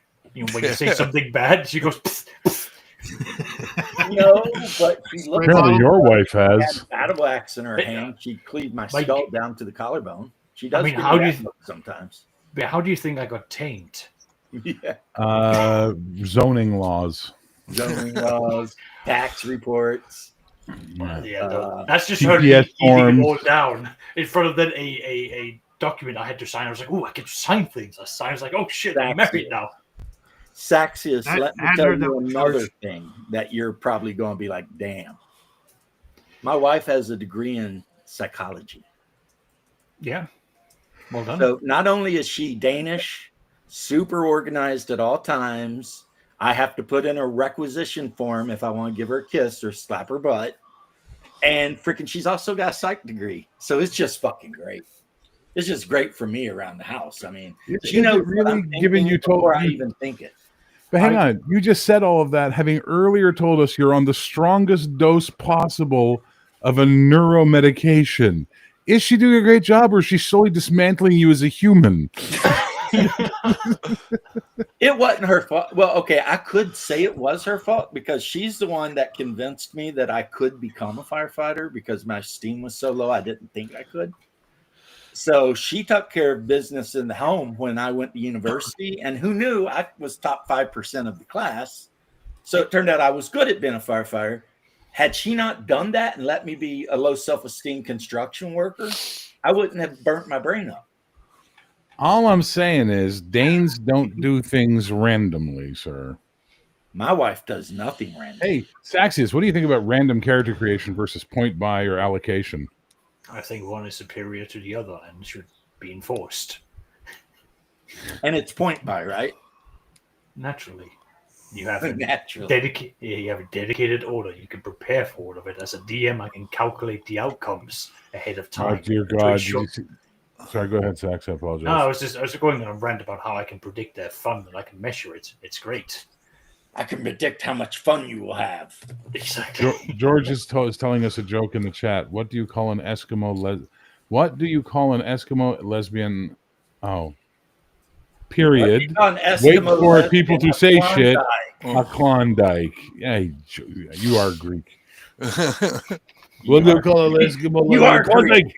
Malaga. Pussy. Ah. Right? Like, yeah. I think George might have been drinking too much ouzo before he joined the chat. He's been having the grappa. Yeah. Think about this. Grappa, right? Uncut wine, right? So that was like, we made Hercules go crazy. So all these tough Greeks who loved to tell us how fucking tough they were drinking watered down wine. Whereas the French were just guzzling the shit practically straight from the grape. You know what I mean? Like, come on.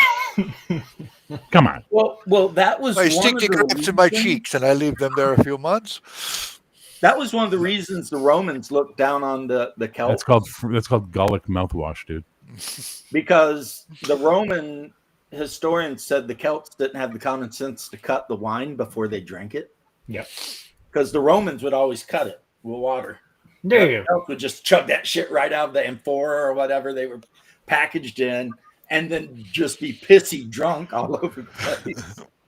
And the Romans are just like, these guys are savages, man. Well, but that's why they refer to them as barbars or Yeah, barbarians. yeah. It's like, don't you know you're supposed to cut that stuff? It's like, I'll tell you what, one time we got a bottle of grappa. And I will never forget because it looked like clear wine and it had a satyr on it. Mm-hmm. And it said grappa and a bunch of Greek shit. And I took a What's the swig first of that clue? shit. It was like moonshine. Your I first was clue like, is there's the no way this is wine. It's got to be like 200 proof. I mean, it was just, bleh. I mean, we drunk it, but I mean, it was rough, man. Did you just hear Shadow's giggle when you said satyr? Yet I'm the guy making weird jokes about him being gay. He literally, you mentioned the creature that is famous for running around with a constant erection, and he was like, yeah, satyr. I'm just saying, It's your Shadow. first clue is what's going to happen when you drink that stuff. You're not making a good case because Shakespeare said it clear and with definition. He said, the curse of wine, it provides the desire but removes the ability. That is so true. And I'm I not going to get into never how had that problem. So I don't know. Really? You've never been so drunk you can't get an erection? Never. What is it like being a caveman? Well, I usually start by beating a couple of animals to death. Yes, and then you wear their skins as condoms. Yes, we know. Yes. Lamb skin, whatever works. he's not a caveman. He's like, He's Vandal fucking Savage's idiot cousin. He can't drink wine. That's the problem. Vandal Savage touched the meter and went, I will control the world and crush the nations beneath my heels and rule this mudball. And then Shadow Savage came along and went, what'd you do there, Vandal? I'm going to go put kittens on my dick. Like, come on. No. Wow. My vision is more like ever since Sorry, he Shadow. was cursed by I apologize, God, Shadow. That was harsh. I'm sorry. I'm ever still since laughing. Shadow was cursed by God to be able to eat, You know I only love you. ash You and know his I own love you, brother's Shadow. blood, Yeah, that's all he good. hasn't been able to drink wine. Ever since what? Ever since he started living on other humans' blood? Yeah, God cursed him to be able to eat only ash and the blood of his brothers. That's true. And since Yeah. then, he can't drink wine. So what he he'll does have is a glass in front of him to pretend, but he can't actually drink. no, but what he does actually is he keeps a basement full of people that he feeds wine to get them good and drunk, and then he drinks their blood. Hey, And Dave. thus we are back to the people chained in Shadow's basement meme. You're James, welcome. I got The a world question has for you. come full circle. I've been going to a new church, right? And The church of chained up people in the basement. Oh, sorry, Sax. Will be less funny. I just want to share. Okay, and every Sunday they do the communion, right? And it's always a big congregation. There's a lot of people there, and when they do the communion cup and they hand it, I, I'm I'm confused. Okay, maybe you can help me with this. How is there enough wine in there for everybody that comes up to it And where? in the cup? You take a sip. Uh huh. You don't take a gulp. They have a bottle underneath the altar. And you see them, they mix it beforehand in the ceremony. You watch them, and the altar boys bring the stuff, and they're humming a hymn and a hymn and a hum and a hum and a hymn and then they Right. bring the cup down, and then if they need to, they fill it up a little bit, and then they keep No, going. they never do that because they hand the cup to like At the end, the priest takes whatever's left and drinks the whole thing. Yes, I know it's the best part of being a priest, apparently. well, no, there's like 12 people that each get a cup because there's so many people at the church. Okay, they hand like out 12. I think Have you found like the Catholic megachurch or something? Like, what the fuck?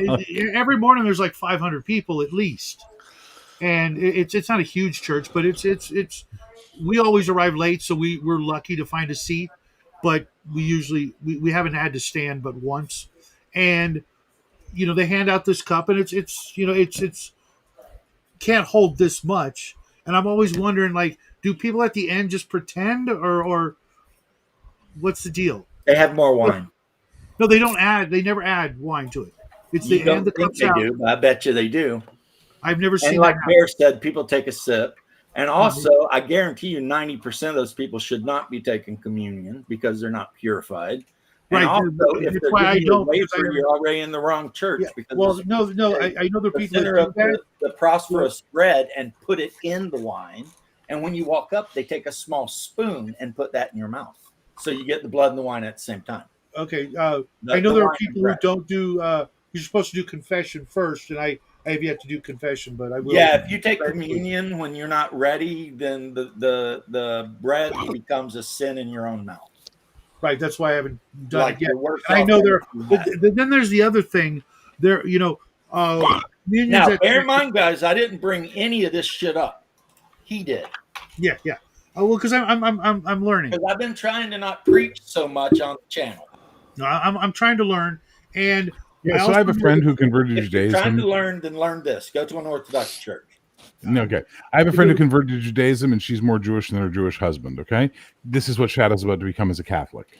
Zealot and converts are always way more zealot Way more. than I cradle. don't see that whatever. happening. But You're the other literally thing I debating noticed the is communion my cup father- with us on a role playing stream. What do Yeah, you we're sitting think? here talking about you. Well, kicking because ass, he knows more and than I do Zaxxas when it puts the comes to dragon this. to fill out tax And returns. when I ask my son, he just shakes And his out of head. the blue, magic wine in cups comes into the question. The cup is never empty because of the power of Christ. There is your answer, and it's all I you mean, need is to that what believe. you're looking for? The cup never empties because Christ. I mean, it's a nice thought.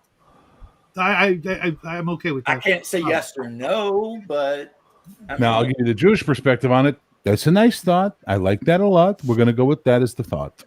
yeah, we're just gonna go with that. Okay, That works for me. it's all Now, good. moving It on. works for everybody. Oh, when having anal sex with your wife, here's what you need to do. I actually listened to a thing for young Jewish men all about marital sex when I was young. Oh, my goodness, yes. And those rabbis will say stuff that if you're not ready for it, you will leave blushing. Because apparently, if like Jewish people, once you get married, it is no holds barred. Freaky Freaky. deaky. Yeah, it's Freaky. just like whatever you feel like you need to do to get that buck off, you do that. I mean, All right, honey, I've hooked up the electrodes to the monkey swing. yeah, they're pretty wild, man. And you're sitting there as like a 13-year-old, and you're just like, I don't know if I'm ever getting married. I'm kind of afraid now. Where do you get that many gophers? I mean, come on. But meanwhile, in the Orthodox Church, it's like sex. We don't know what that is. Don't have it. Unless you're having kids. Otherwise, never have it. I'm joking, but they're a little more serious about it. Anyway, yeah, thanks for bringing up shit, Shadow. I love Well, you. I had one more question. Let's hear Oh, it. please don't stop now. Continue. What's up with the people leaving? Like the second they walk up for communion and then they're out the freaking door when there's like 15, 20 more minutes left of the service. I have always been told by Father Nectarius to always assume the best. So maybe they got to get to work because they got family to feed. But they did make the time to at least show up to the service to do that. But now they got to rush off to their Sunday shift because, I mean, you know, the fucking tuna ain't going to can itself. Or whatever the ultimately, fuck they they were do. just really thirsty. And they're, well, no, the bars aren't open Sunday morning. But Exactly. anyway, the point is assume the best until you know the worst. That way you'll never be in trouble. And always, whenever you see another human being, assume they're better than you are. And that way you'll never be wrong. What? What? Yeah. No. Yes. No. You take your strange voodoo, tree climbing, coconut throwing beliefs somewhere else.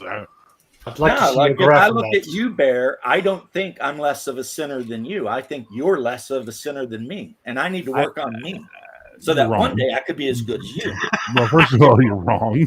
Second of all, no. That's just orthodoxy, man. We don't judge Well, people because we assume we're the biggest sinners on the planet. Me and orthodoxy will never meet then. It keeps you humble, Bear. What's that?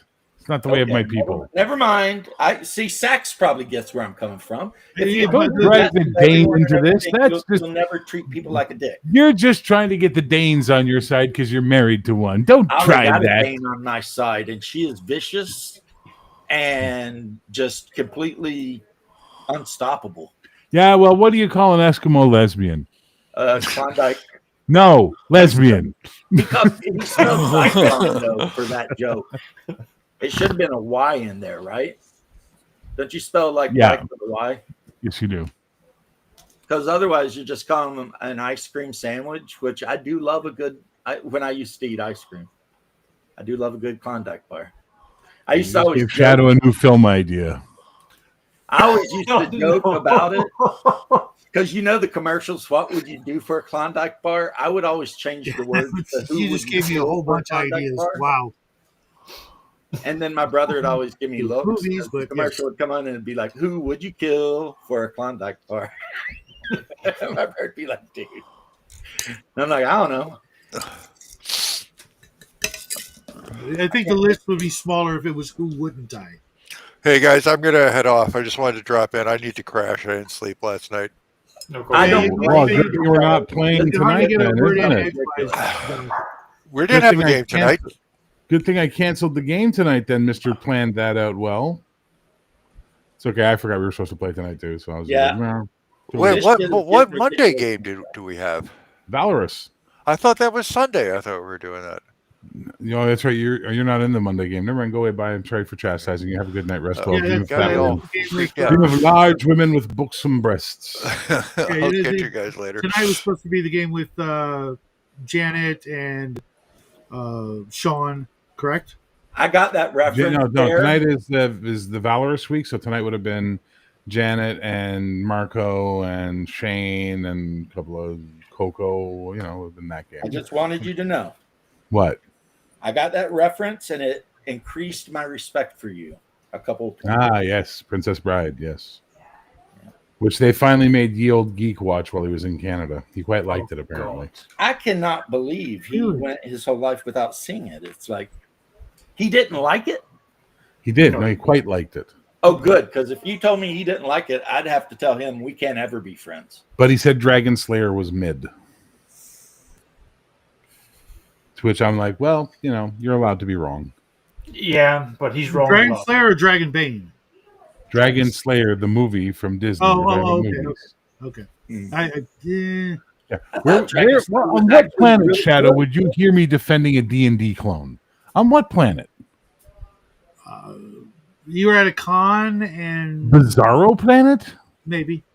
Maybe. This is Shadow Son. He would have to say Uranus.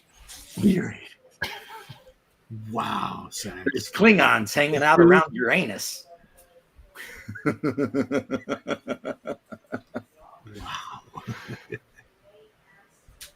So he's not a huge fan, it turns out, of Dragon Slayer.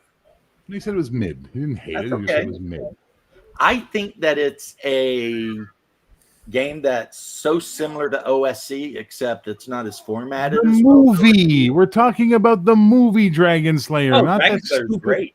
Dragon Slayer's great. Jesus H. I have to see it again. I've only watched it once, literally. Oh no, for its time, Dragon Slayer was dark and gritty, and it had actual good effects. I mean, for its time, and Disney, that was some crazy shit going on there. That's good.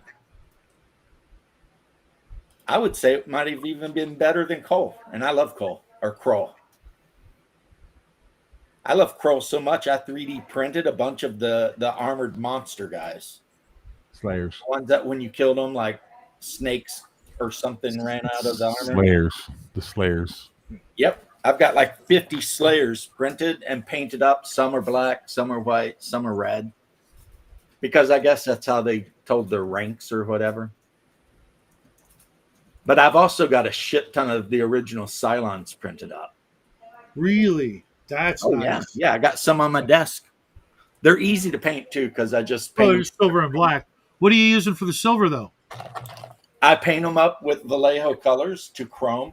Here's an unpainted one on a hex base. I would like to correct something for the record. I was not wrong. Doc Flamingo is in the Monday Night Valorous game. Clearly, he forgot. It happens. It does happen sometimes. Hey, have you guys all seen the movie Cull with Kevin Sorbo? Of Yes, course. It's awful. It was awful. Oh, it's awful. Yeah, it's not great, but it should have been better because it actually had some decent actors in it.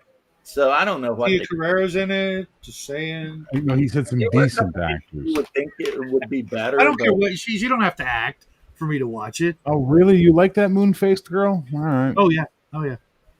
Well, now we know what Shadow's into. Round-faced Asian chicks.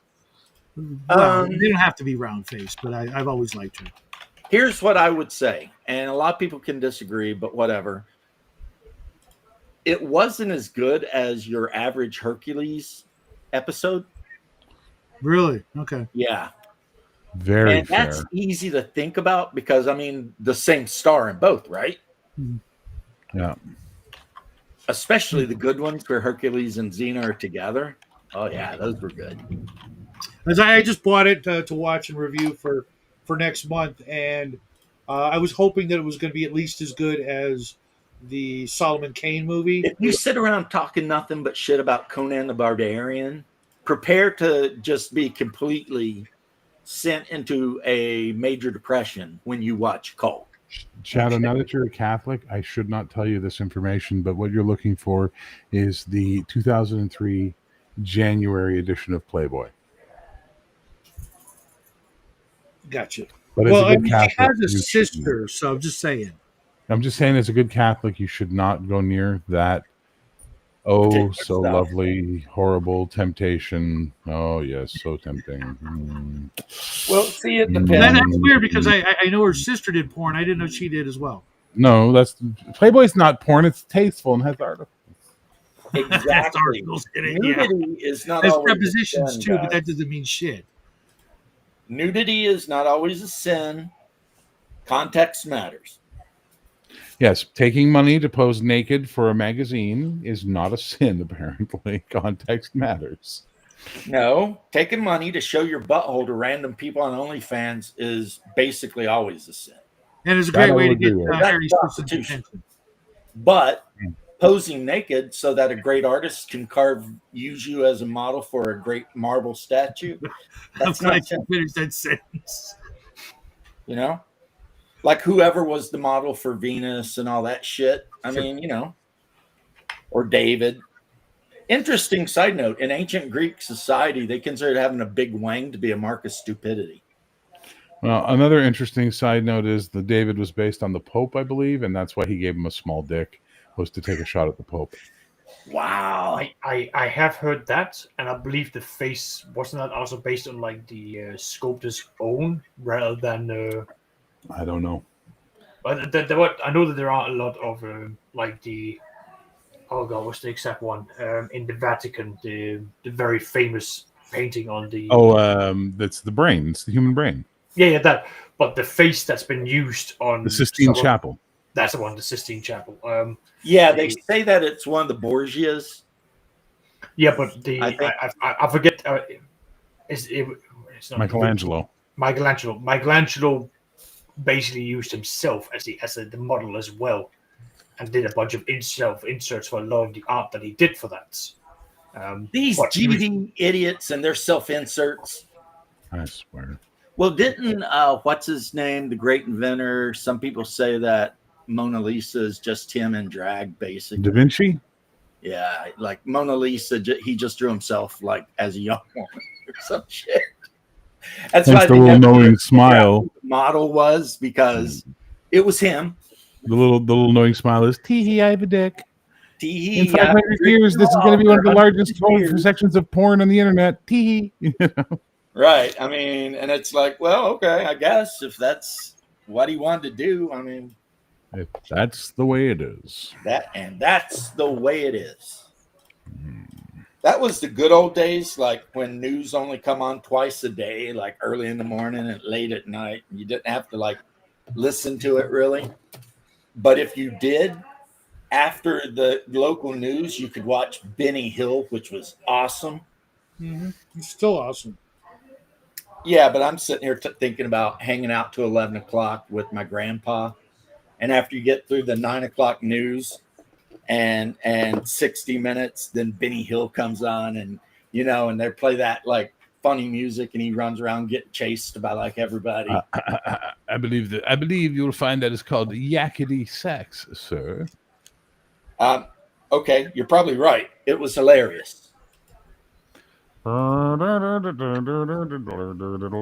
Benny Hill apparently was a really like decent human being. Like even though he had money, he lived in like a very small, humble home and like was really nice to people. Like he never let go to his head.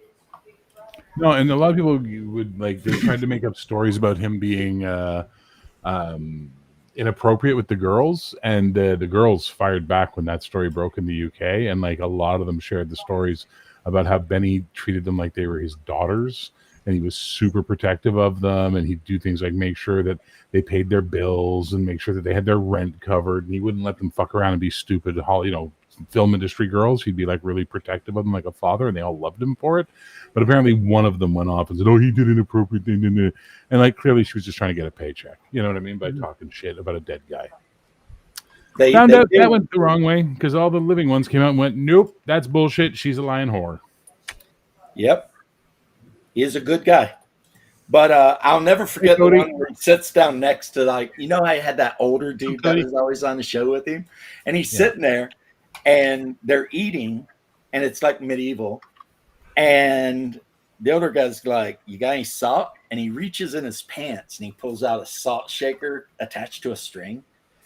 And then he's like, you want pepper? And he reaches on the other side, pulls out the pepper. And the guy's like looking at him. He's like, would you like vinegar? And the guy's like, no, because he pulled one from the right and one from the left. So he's thinking the vinegar has come from the middle. Yeah, jokes are always better when you explain them. They're much funnier. I learned that from Norm Macdonald, actually. It's true. That was the entire basis of his comedy. That was his whole comedy. He'd say something, then he'd explain it, and then you'd be like, oh, it's shit. It's funny because... Oh, Bear. I think you're the one that told me to look into this. I watched a compilation of the two dudes that are doing news stories for SNL now. Oh, my God. They're funny as hell. Oh, my God. I was dying. And it was like where they were... Michael Shea and whatever his name is. And they swapped the jokes. As edgy as possible. Oh, fuck. Those are so funny. Yeah, we had the black guy talking about Klan stuff and shit like that, and he's just sitting there like shaking his head. That's the only funny thing on Saturday Night Live anymore is those two guys doing the news. Because I remember like a week ago, I was bitching about Saturday Night Live sucks balls, and you're like, well, there's these two guys. So I looked it up. See, I listened to you. I respect your opinion. I looked it up, and you were right. So I thought, hey, I should tell you, hey, you were right. People like to be right. What's up, GM Cody? What you doing, my hillbilly brother? So, yeah, I watched about 30 minutes of their stuff all aggregated together, and it was like a good 30 minutes, man. I mean, like every joke hit. Even the jokes that didn't hit because they tell the joke, and if the crowd didn't laugh, they'd be like, "Oh, you don't like that one, huh?" And then the crowd would laugh, you know. Yeah. And it's like, you're pulling a Norm. You're pulling a Norm. Did you see the one where they had Scarlett Johansson on because she's married to the white guy? She's married to the white dude. Yeah. And they did the swap jokes, and the joke he got was about how he's talking about Arby's, and he's like, "I don't get that because I have enough roast beef at home." And Scarlett Johansson's in the hall watching the routine, and they just cut to her immediately, just going, "Oh my god, like what the fuck?" Yeah, you don't want to say that about your wife. But he had to because it's joke swap. Yeah. Yeah, there was the one where like the black guy told the joke, and it was about someone who was like a hardcore racist, and then it showed like a birth certificate and it had the other guy's name on it. Yeah. And the other guy's just sitting there like, "Oh, yeah, found me out. And then they start going back. And it's just like those two riff off each other so well. You know? They are the only thing on that show worth watching. Just popped a beer reading Valorous. Well, Sorry, Michael Che's the black guy. What the hell's the white guy's name? Josk. Josk, I think. Jost. Colin Jost. That's it. Colin Jost. Yeah, so he's married to Scarlett Johansson, and I think he's rich as fuck. Well, I could see him being married to Scarlett Johansson just because he's very handsome. Oh, I'm sorry. He is, he was born New York, raised Catholic. His mother is chief medical officer for the New York City Fire Department. Oh my God. Got pedigree, this guy. Yeah. Plus, I mean, as far as average white guys go, he's a handsome dude. He's got a nice smile. He's fit. He was the president of the Harvard Lampoon while he was at Harvard. Oh, so he's educated from an Ivy League school. Yeah. And he spends his time writing edgy jokes for Saturday Night Live with his partner. And banging Scarlett Johansson. Well, hey, we should all be so lucky. Just saying. He's mid. But you know the saying. What? Hang on, wait. Did you hear what Shadow just said? No. Well, she's not, short, dumpy, and a Mexican dude locked in your basement, so of course you think she's mid. We get it. She's mid. Who are you guys kidding? Really not mid. She is. Are you talking about the one from like Umbrella Corp, like run around killing zombies? Is that the one we're talking about? No, Scarlett Johansson. She was Black Widow. Lilo Dallas. No, that's Mila Jovovich. She was Black Widow. Yeah, she's pretty. Yeah. Shadow. She's a very attractive woman. You think you think Scarlett Johansson is an average woman? Okay, I need to see where you live. California. Look, Shadow knows. Yeah. No, you don't live in the California that has the hot bitches, Shadow. We all know where you live. Bear. What? Shadow knows where the super hot women are, but it's way underground. You wouldn't know. I wouldn't know it. Yeah, exactly. How you doing, Father Aaron? Father Aaron, how are you, sirs? Good convention. Good conventions. Yeah, good convention. I wish I could go, but apparently the border police are hating everybody. So, well, I'm an American, so they probably like me.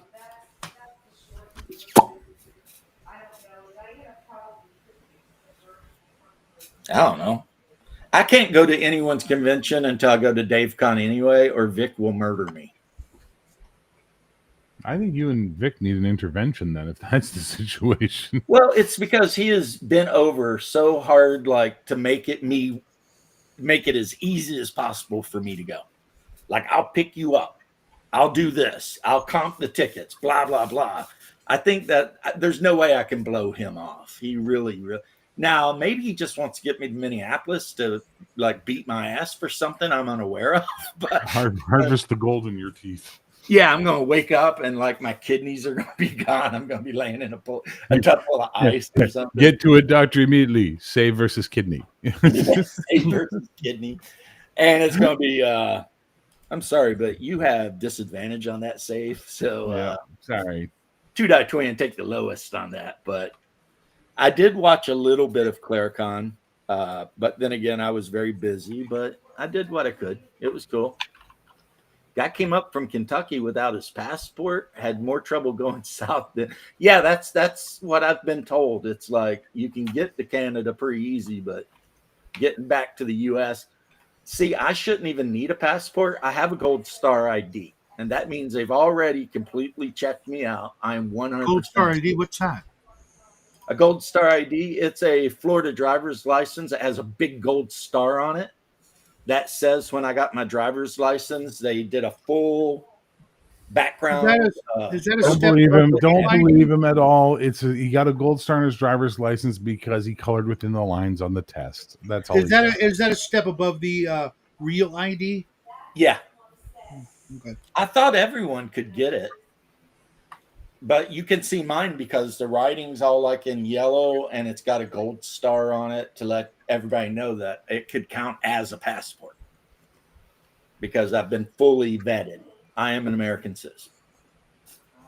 But see, if I lived in Kentucky, driving up there would be like a lot easier. That is stupid that I even said that. I feel bad that I said that now. That'd be like saying if I lived in Ontario, going to that con would be so much easier. Well, no shit, Sherlock. You know? And yes, he got it at the Dollar General. That's why it's a star. He's a 1-star Dollar General. No, our IDs are like laser printed on credit card stuff. So yeah. No way the criminals will ever figure out how to do that. Well played, sir. Apparently, they say they can't be copied because they've got all kinds of anti-bullshit in them, you know. But I'm sure someone out there could because the problem with anti-bullshit in them is that it's like cybersecurity.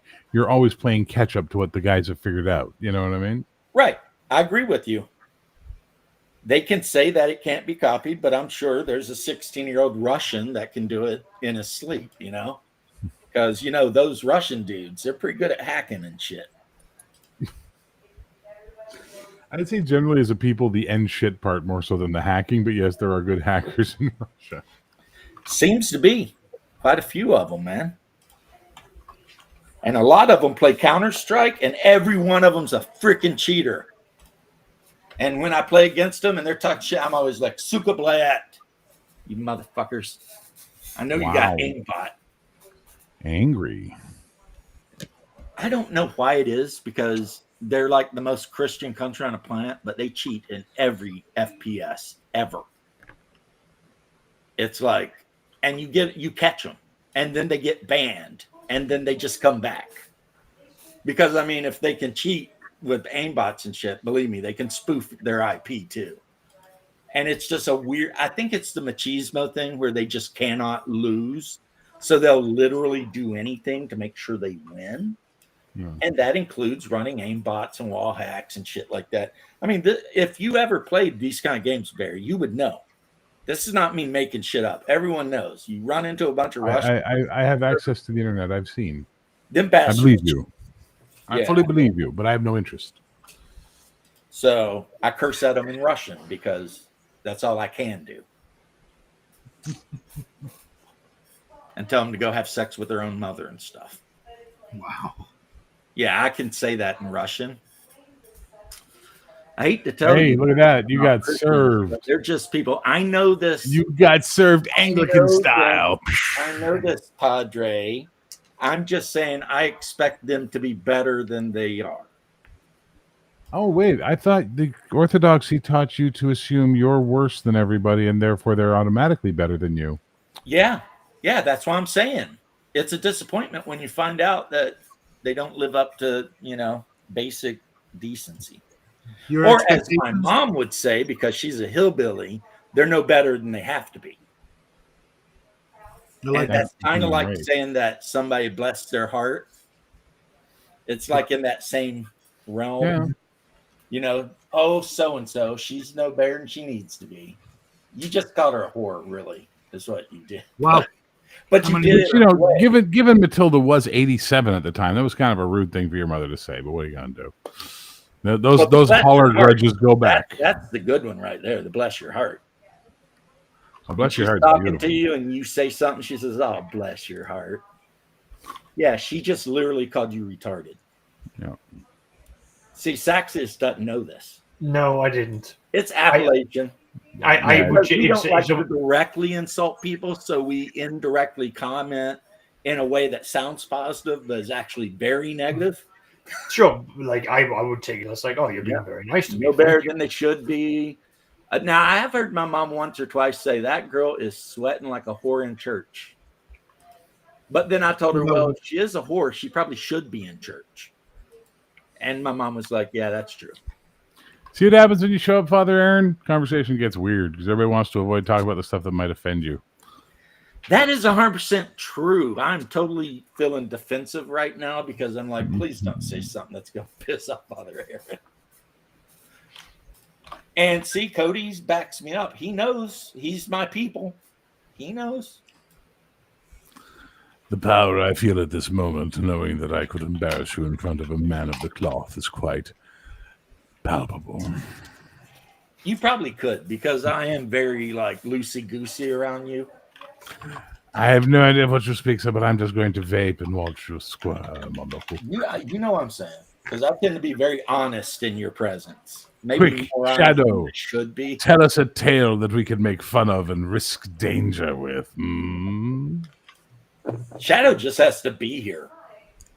Thank you. Just the look on his face will inspire. That's why I'm eating somebody to popcorn. say I'm just something enjoying else. So, Father Aaron, what you need to understand, though, is that James has been Jewish, Catholic, I believe, at one point, and My brother Orthodox. converted to Catholic, not Yeah. me.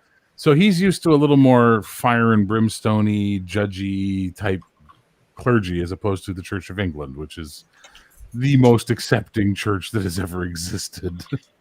Yeah, we don't bend on anything, and Same with baptism. we consider ourselves. Listen, you take your evangelical shit and you shove it in the trash. Sure, that's not real religion. That's just horseshit American weirdness. I would say that, I'm but just fucking around. I'm trying to be nice. I'm just fucking around. I believe that 100%. Remember Eddie Izzard? You can't, in the Anglican Church, you can't have confession because you couldn't go to your, excuse me, Father, for I have sinned. Well, so have I. Oh, my favorite one's where he does a skit about the priest giving a sermon out of like a Vogue magazine or something. Exactly. Now give me 3 Hail Marys and 4 Hello Dollies. Yeah, I won't lie. I am nervous about going to confession for the very first time in 58 years. I don't even know where to I would start. recommend doing something for the other parishioners who are going to be there and wearing asbestos bodysuits so that when you do burst in flame in the presence of your judgmental God, you don't burn down the church and kill people. It's not, hey, look, judgment is not necessarily bad. I knew I could do it. I knew I could say one thing that would get James to defend. No, because if he deserves the judgment, and I assume he does, Absolutely. then it's legit.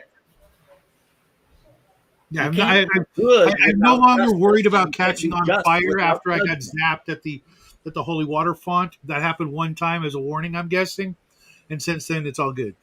See, I thought vampires couldn't even enter churches.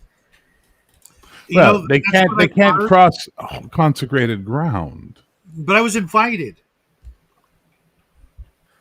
Bless me, Father, for I have sinned. How much time do you have? Exactly. That's literally going to be my opening line when I go to confession this year. Like, I have no idea where to You go start. to confession once a year, Jesus. No. It'll literally be my first. Wow. I guess someone's going to go into confession this weekend for taking the Lord God's name in vain there, James. James, it would literally be my first time ever. No, I'm allowed to Not- say not Jesus. a year. If it works out, I'll go back next year. Bless me, Father, for I've sinned. How much time do you have, right? I told you what the guy had that sent me the message on my channel asking me to stop saying Jesus Christ all the time. He's like, I like your channel a lot, but you say Jesus Christ a lot. Could you mind not doing that? I'm a Christian. It offends me. I'm like, well, I'm a Maritimer and we're of Irish descent, and we use the term Jesus Christ as a punctuation. So sorry, no, I'm not doing that, but I appreciate you asking. To which he was cool. Yeah. He's like, well, listen, I'm going to miss your content, but I got to go. I'm like, I totally understand. Well, No when hard we're feelings. feeling really serious, we say Jesus, Joseph, and Mary. Jesus, Joseph, and Mary. And if you're from Newfoundland, just say, "Jumpin' Johnny Jesus come to town on a horse." Jesus on a pogo stick. What does the H stand for? That's what I want to know. Herbert, I think. Herbert? Nah. Yeah. I was going Actually, to go I with don't know. I forgot Hermanus. the name. What is a Jewish name that starts with an H? Hosea? Herschel. Herschel. Yeah, Herschel. Jesus, Herschel Christ. Get in here and stop turning that water into wine. You're a bad boy.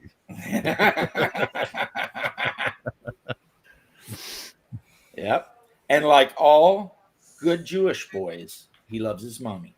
He did. He loved his did. mama very much. He loved his mother very much. Hey, it's just Joseph and Mary. Exactly. He knows.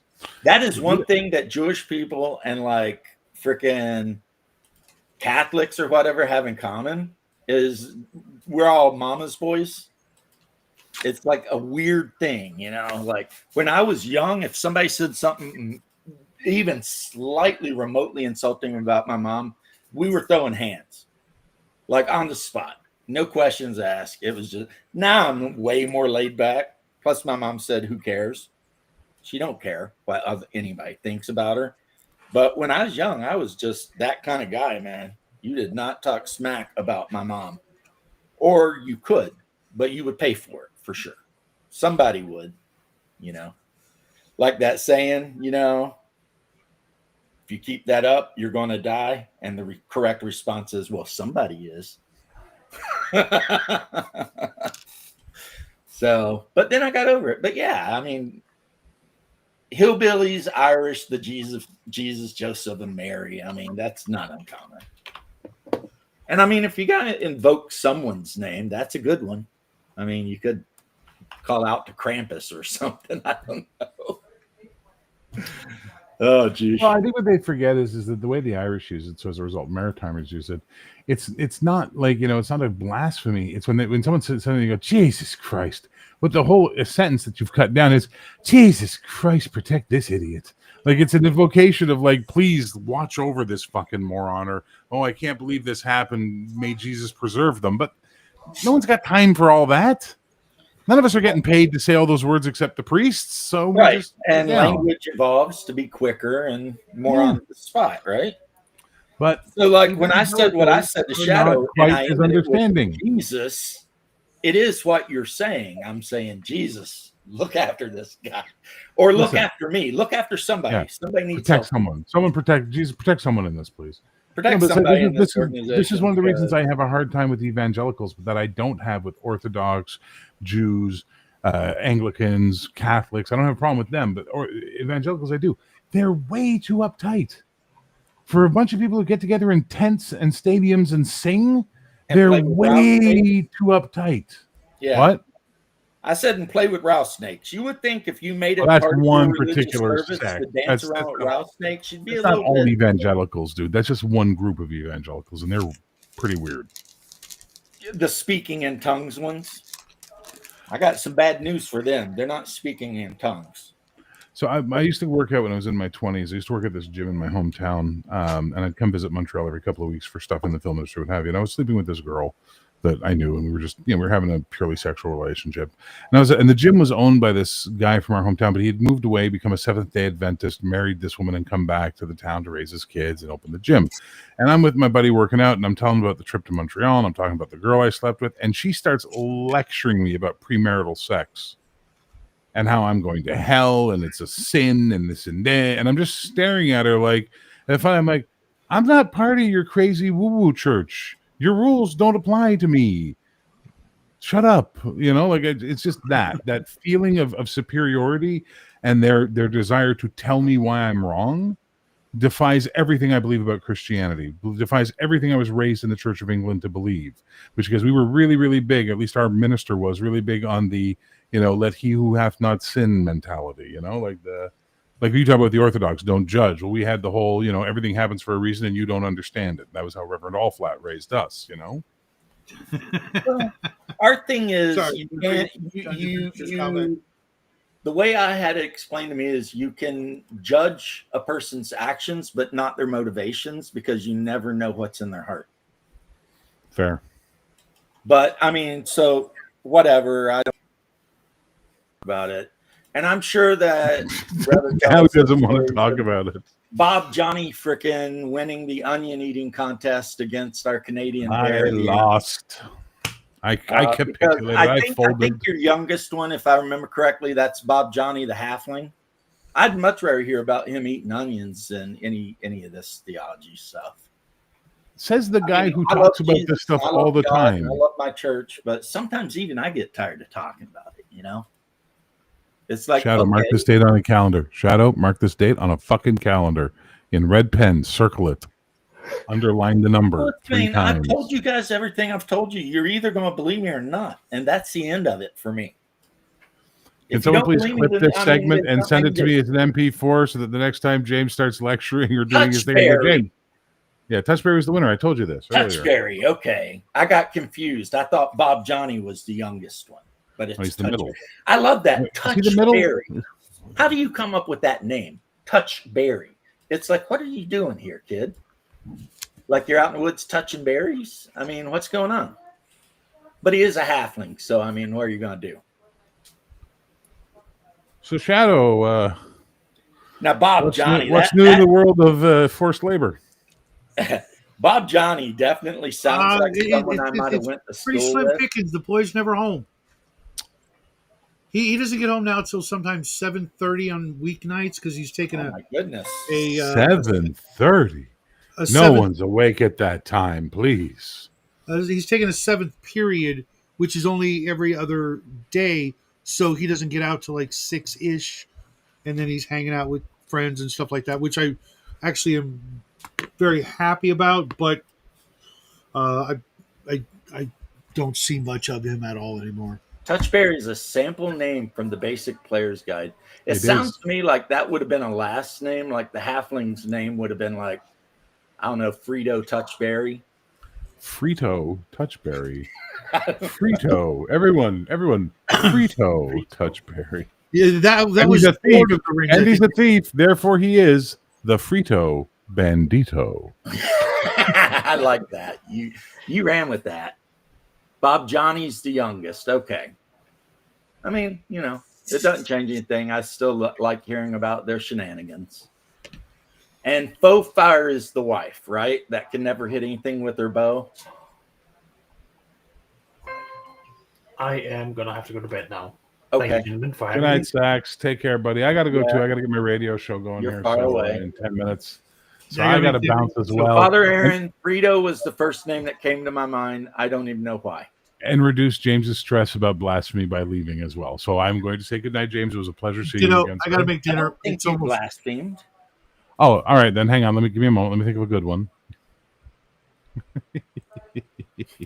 Oh, come on. That was funny. Well, you live in Montreal. You couldn't do any worse than that. right. All right, Except Jamie. California, maybe. You can't top California when it comes to degeneracy. Just saying. I know. You York- basically live in the modern day Sodom and Gomorrah. Yeah, I'm praying for the asteroid, Yeah. but Nice I'm- Road Warrior reference, Jen. Yeah, I love the Road Warrior. good movie. But I got to hit the road too because it's dinner As a time matter for of the boy. So Yeah. take care, James. I will see you tomorrow. I painted a Mad Max 1 patrol car, except it's all beat up and got rust all over it. And I'm working on a V8 Interceptor, except it turns out that this is a Ford Fastback. The actual V8 Interceptor was a Ford Falcon something, XL or whatever, and they only sold that model of car in Australia. So if you actually wanted to get the actual Mad Max ride, you'd have to somehow import that shit from Australia. And then I've got a lot of like dudes on motorcycles with chains and stuff, like Wes and gang. And I've also got like 6 of these, but they're all different. And Nice. you can see I didn't like the back tires that came with this one. And it just so happened I had a bunch of BTR 60, which is the Russian APC tires laying about. So I just swapped out, I mean, because I love to just glue shit onto stuff, Me too. Me too. So yeah, I've got a whole like gang of scavengers and whatnot. And I've got Are you gonna try and find cars. that old GW game, Future Wars or whatever it was called from Legion way back? Imperialis? No. Way back. God, what was Are you that? talking about Dark Future? Yes. Thank you. Yeah, that was the one that came with the matchbox sized cars with all the plug-in weapons. Gaslands is a better game. Mhm. I got these because me and my group have been talking about playing Ashes Without Number. Mm.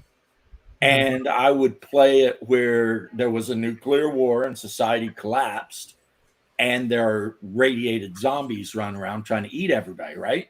But one of the rules with Ashes Without Numbers is after the characters are made and their basic equipment is picked, you have them empty their pockets, and whatever they have in their pockets, you write that on the character list too. If they happen to have a set of car keys in their pockets, they have a car. Now, granted, it's 100 years after a nuclear attack, so the car's probably, held together with duct tape and dreams and prayers. But yeah, they got a car, and then they could ride around fighting against mutants, cannibals, highway raiders, irradiated zombies, whatever. I do have a Lord Humongous miniature, my good sir. I do. I think he's in this top drawer here. Is he in the top drawer here? Well, here's, I haven't finished this guy yet. I need to. But this is my Dracula from Bram Stoker's Dracula, the movie. If you look really close at that blood red armor, you can see all the muscle. Yeah, Bruce and Janet reviewed that movie yesterday. Yeah, I didn't care for the movie, but I mean, the neither. armor was pretty badass. It's not Bram Stoker's Dracula, don't get me started, but yeah. This I need to paint, which means I need to paint the clothes black. This is Guillermo from What We Do in the Shadows. Never heard of it. It's a movie about vampires, and he's a vampire hunter named Guillermo. He is a Mexican vampire hunter. That's why, if you look really close, his back hand has a stake in it. And he just wears black, so he'll be really easy to paint. Damn it, where did he go? Or did I move him? Here is just a random car that I haven't painted yet. And I'll probably glue some vinyl screen on the window so that looks like it's got some kind of cage. Mm-hmm. And then I may add, some I have the miniature sheet that looks like a diamond plate, but it's scale. So I could put some diamond plate on it to make it look like somebody just up armored it or whatever. Yeah, What We Do in the Shadows, I heard the movie sucked, but the series was actually pretty funny. All right, James, I got to hit the road. Yeah, hit the road, man. See, that's Shadow being super nice and not wanting to leave of a sudden like that. Even though I always tell people, when you say goodbye, you might as well just go, because part of my culture is I will talk to you for an hour after you say you gotta go. And if you're visiting my house, sometimes I will follow you out to your damn car and keep talking to you while you're trying to go. And I don't mean to do it, but it's just a cultural thing. It's everyone I know in Kentucky is this way. If they like you. If they don't like you, as soon as you pull up, they tell you get the F off their land. But if they like you, then, The Lord of the Wastelands, the rock the Ayatollah of rock and rolla. Yeah. I'm gravely disappointed in you. Again, you have caused me to unleash my dogs of war. Right? So again, I make you this offer. Just walk away. Leave the gas and just walk away. Right? The only part of that movie I don't like is when the one guy does the stuff to the woman who was trying to escape and murders her. Because now, call me crazy, but I'm thinking why would you kill a perfectly good woman? I mean, seems very wasteful, and I know it's savage and we're talking about, horrible shit. We are. I totally get it. But I can't help but think that she would probably rather be alive than not. And so I'm that makes no sense, man. I mean, first off, you shouldn't do that to anyone anyway. Obviously, that's bleh. sick and disgusting. But then secondly, you murdered him too. Yeah, I don't understand any of that. That doesn't make sense. But then again, I mean, I'm a weirdo, so whatever. I mean, in my opinion, you probably should married her, really. She wasn't a bad looking woman. They could have had kids. It'd been great. But yes, Humongous is definitely one of the best villains of all time. And that movie is so good. I mean, Mel Gibson only has like 12 words in the whole movie, too. It really is kind of nuts. If you count the number of times Mel Gibson actually says stuff, it's definitely under 30 words. I mean, really. There's like one scene where he like whistles and says, if you want to, hey, I saw a truck a while back. Talk to me or whatever. I mean, that's like 7 words. I mean, the dude literally doesn't say anything in the whole movie. He's just kind of like, but, and Cody, you'll get me going on that. That is, I think that the beginning of Road Warrior or Mad Max Part 2 is one of the best filmed openings of a movie of all time. Because after you get past the exposition dump, which is still pretty cool, man began to feed on man and all that shit. That's pretty cool, right? And then the screen goes to black, and then it opens up with that far shot of like the highway, and then it zooms in, and you see his freaking, blower kicking that overdrive kicking and shit, and he's like looking, I mean, that like from the instant that shows up on the screen, you're hooked. You know what I mean? You're just hooked. It's like, oh shit, like what's going on here, right? And I can't be certain. I know the Lord Humongous has more lines than Max does. Wes, who is the big crazy war dog, he might actually have more lines. Are you going to the store? Well, wait 5 minutes. I'll ride. Will you wait? Yes. Okay. I will wait for you, baby. Oh, you're so sweet. Okay, guys, you just saw what happened. My wife is going to take a ride to the store, and I want to ride with her. And since everybody else has already went on to do their own thing, that's a good time for me to go on too. But I'm glad to be home. I hate Gainesville with all my heart and soul, everything about it. And except that Greek restaurant was really good. And I'm glad to be back. Also, just so you guys know what I've been doing here, I have completed another 3 of these little night Questoris nights. And I'm doing them all with different weapon loadouts. So, because this is one of my Legion's Imperialis armies, is going to be just a night household. And that's just about it. That's just about 3,000 points. So you've seen the Titan and a bunch of knights. So, but I'll catch you guys later. And peace and love. God bless and all that. And have a wonderful rest of your Monday and week if I don't see you.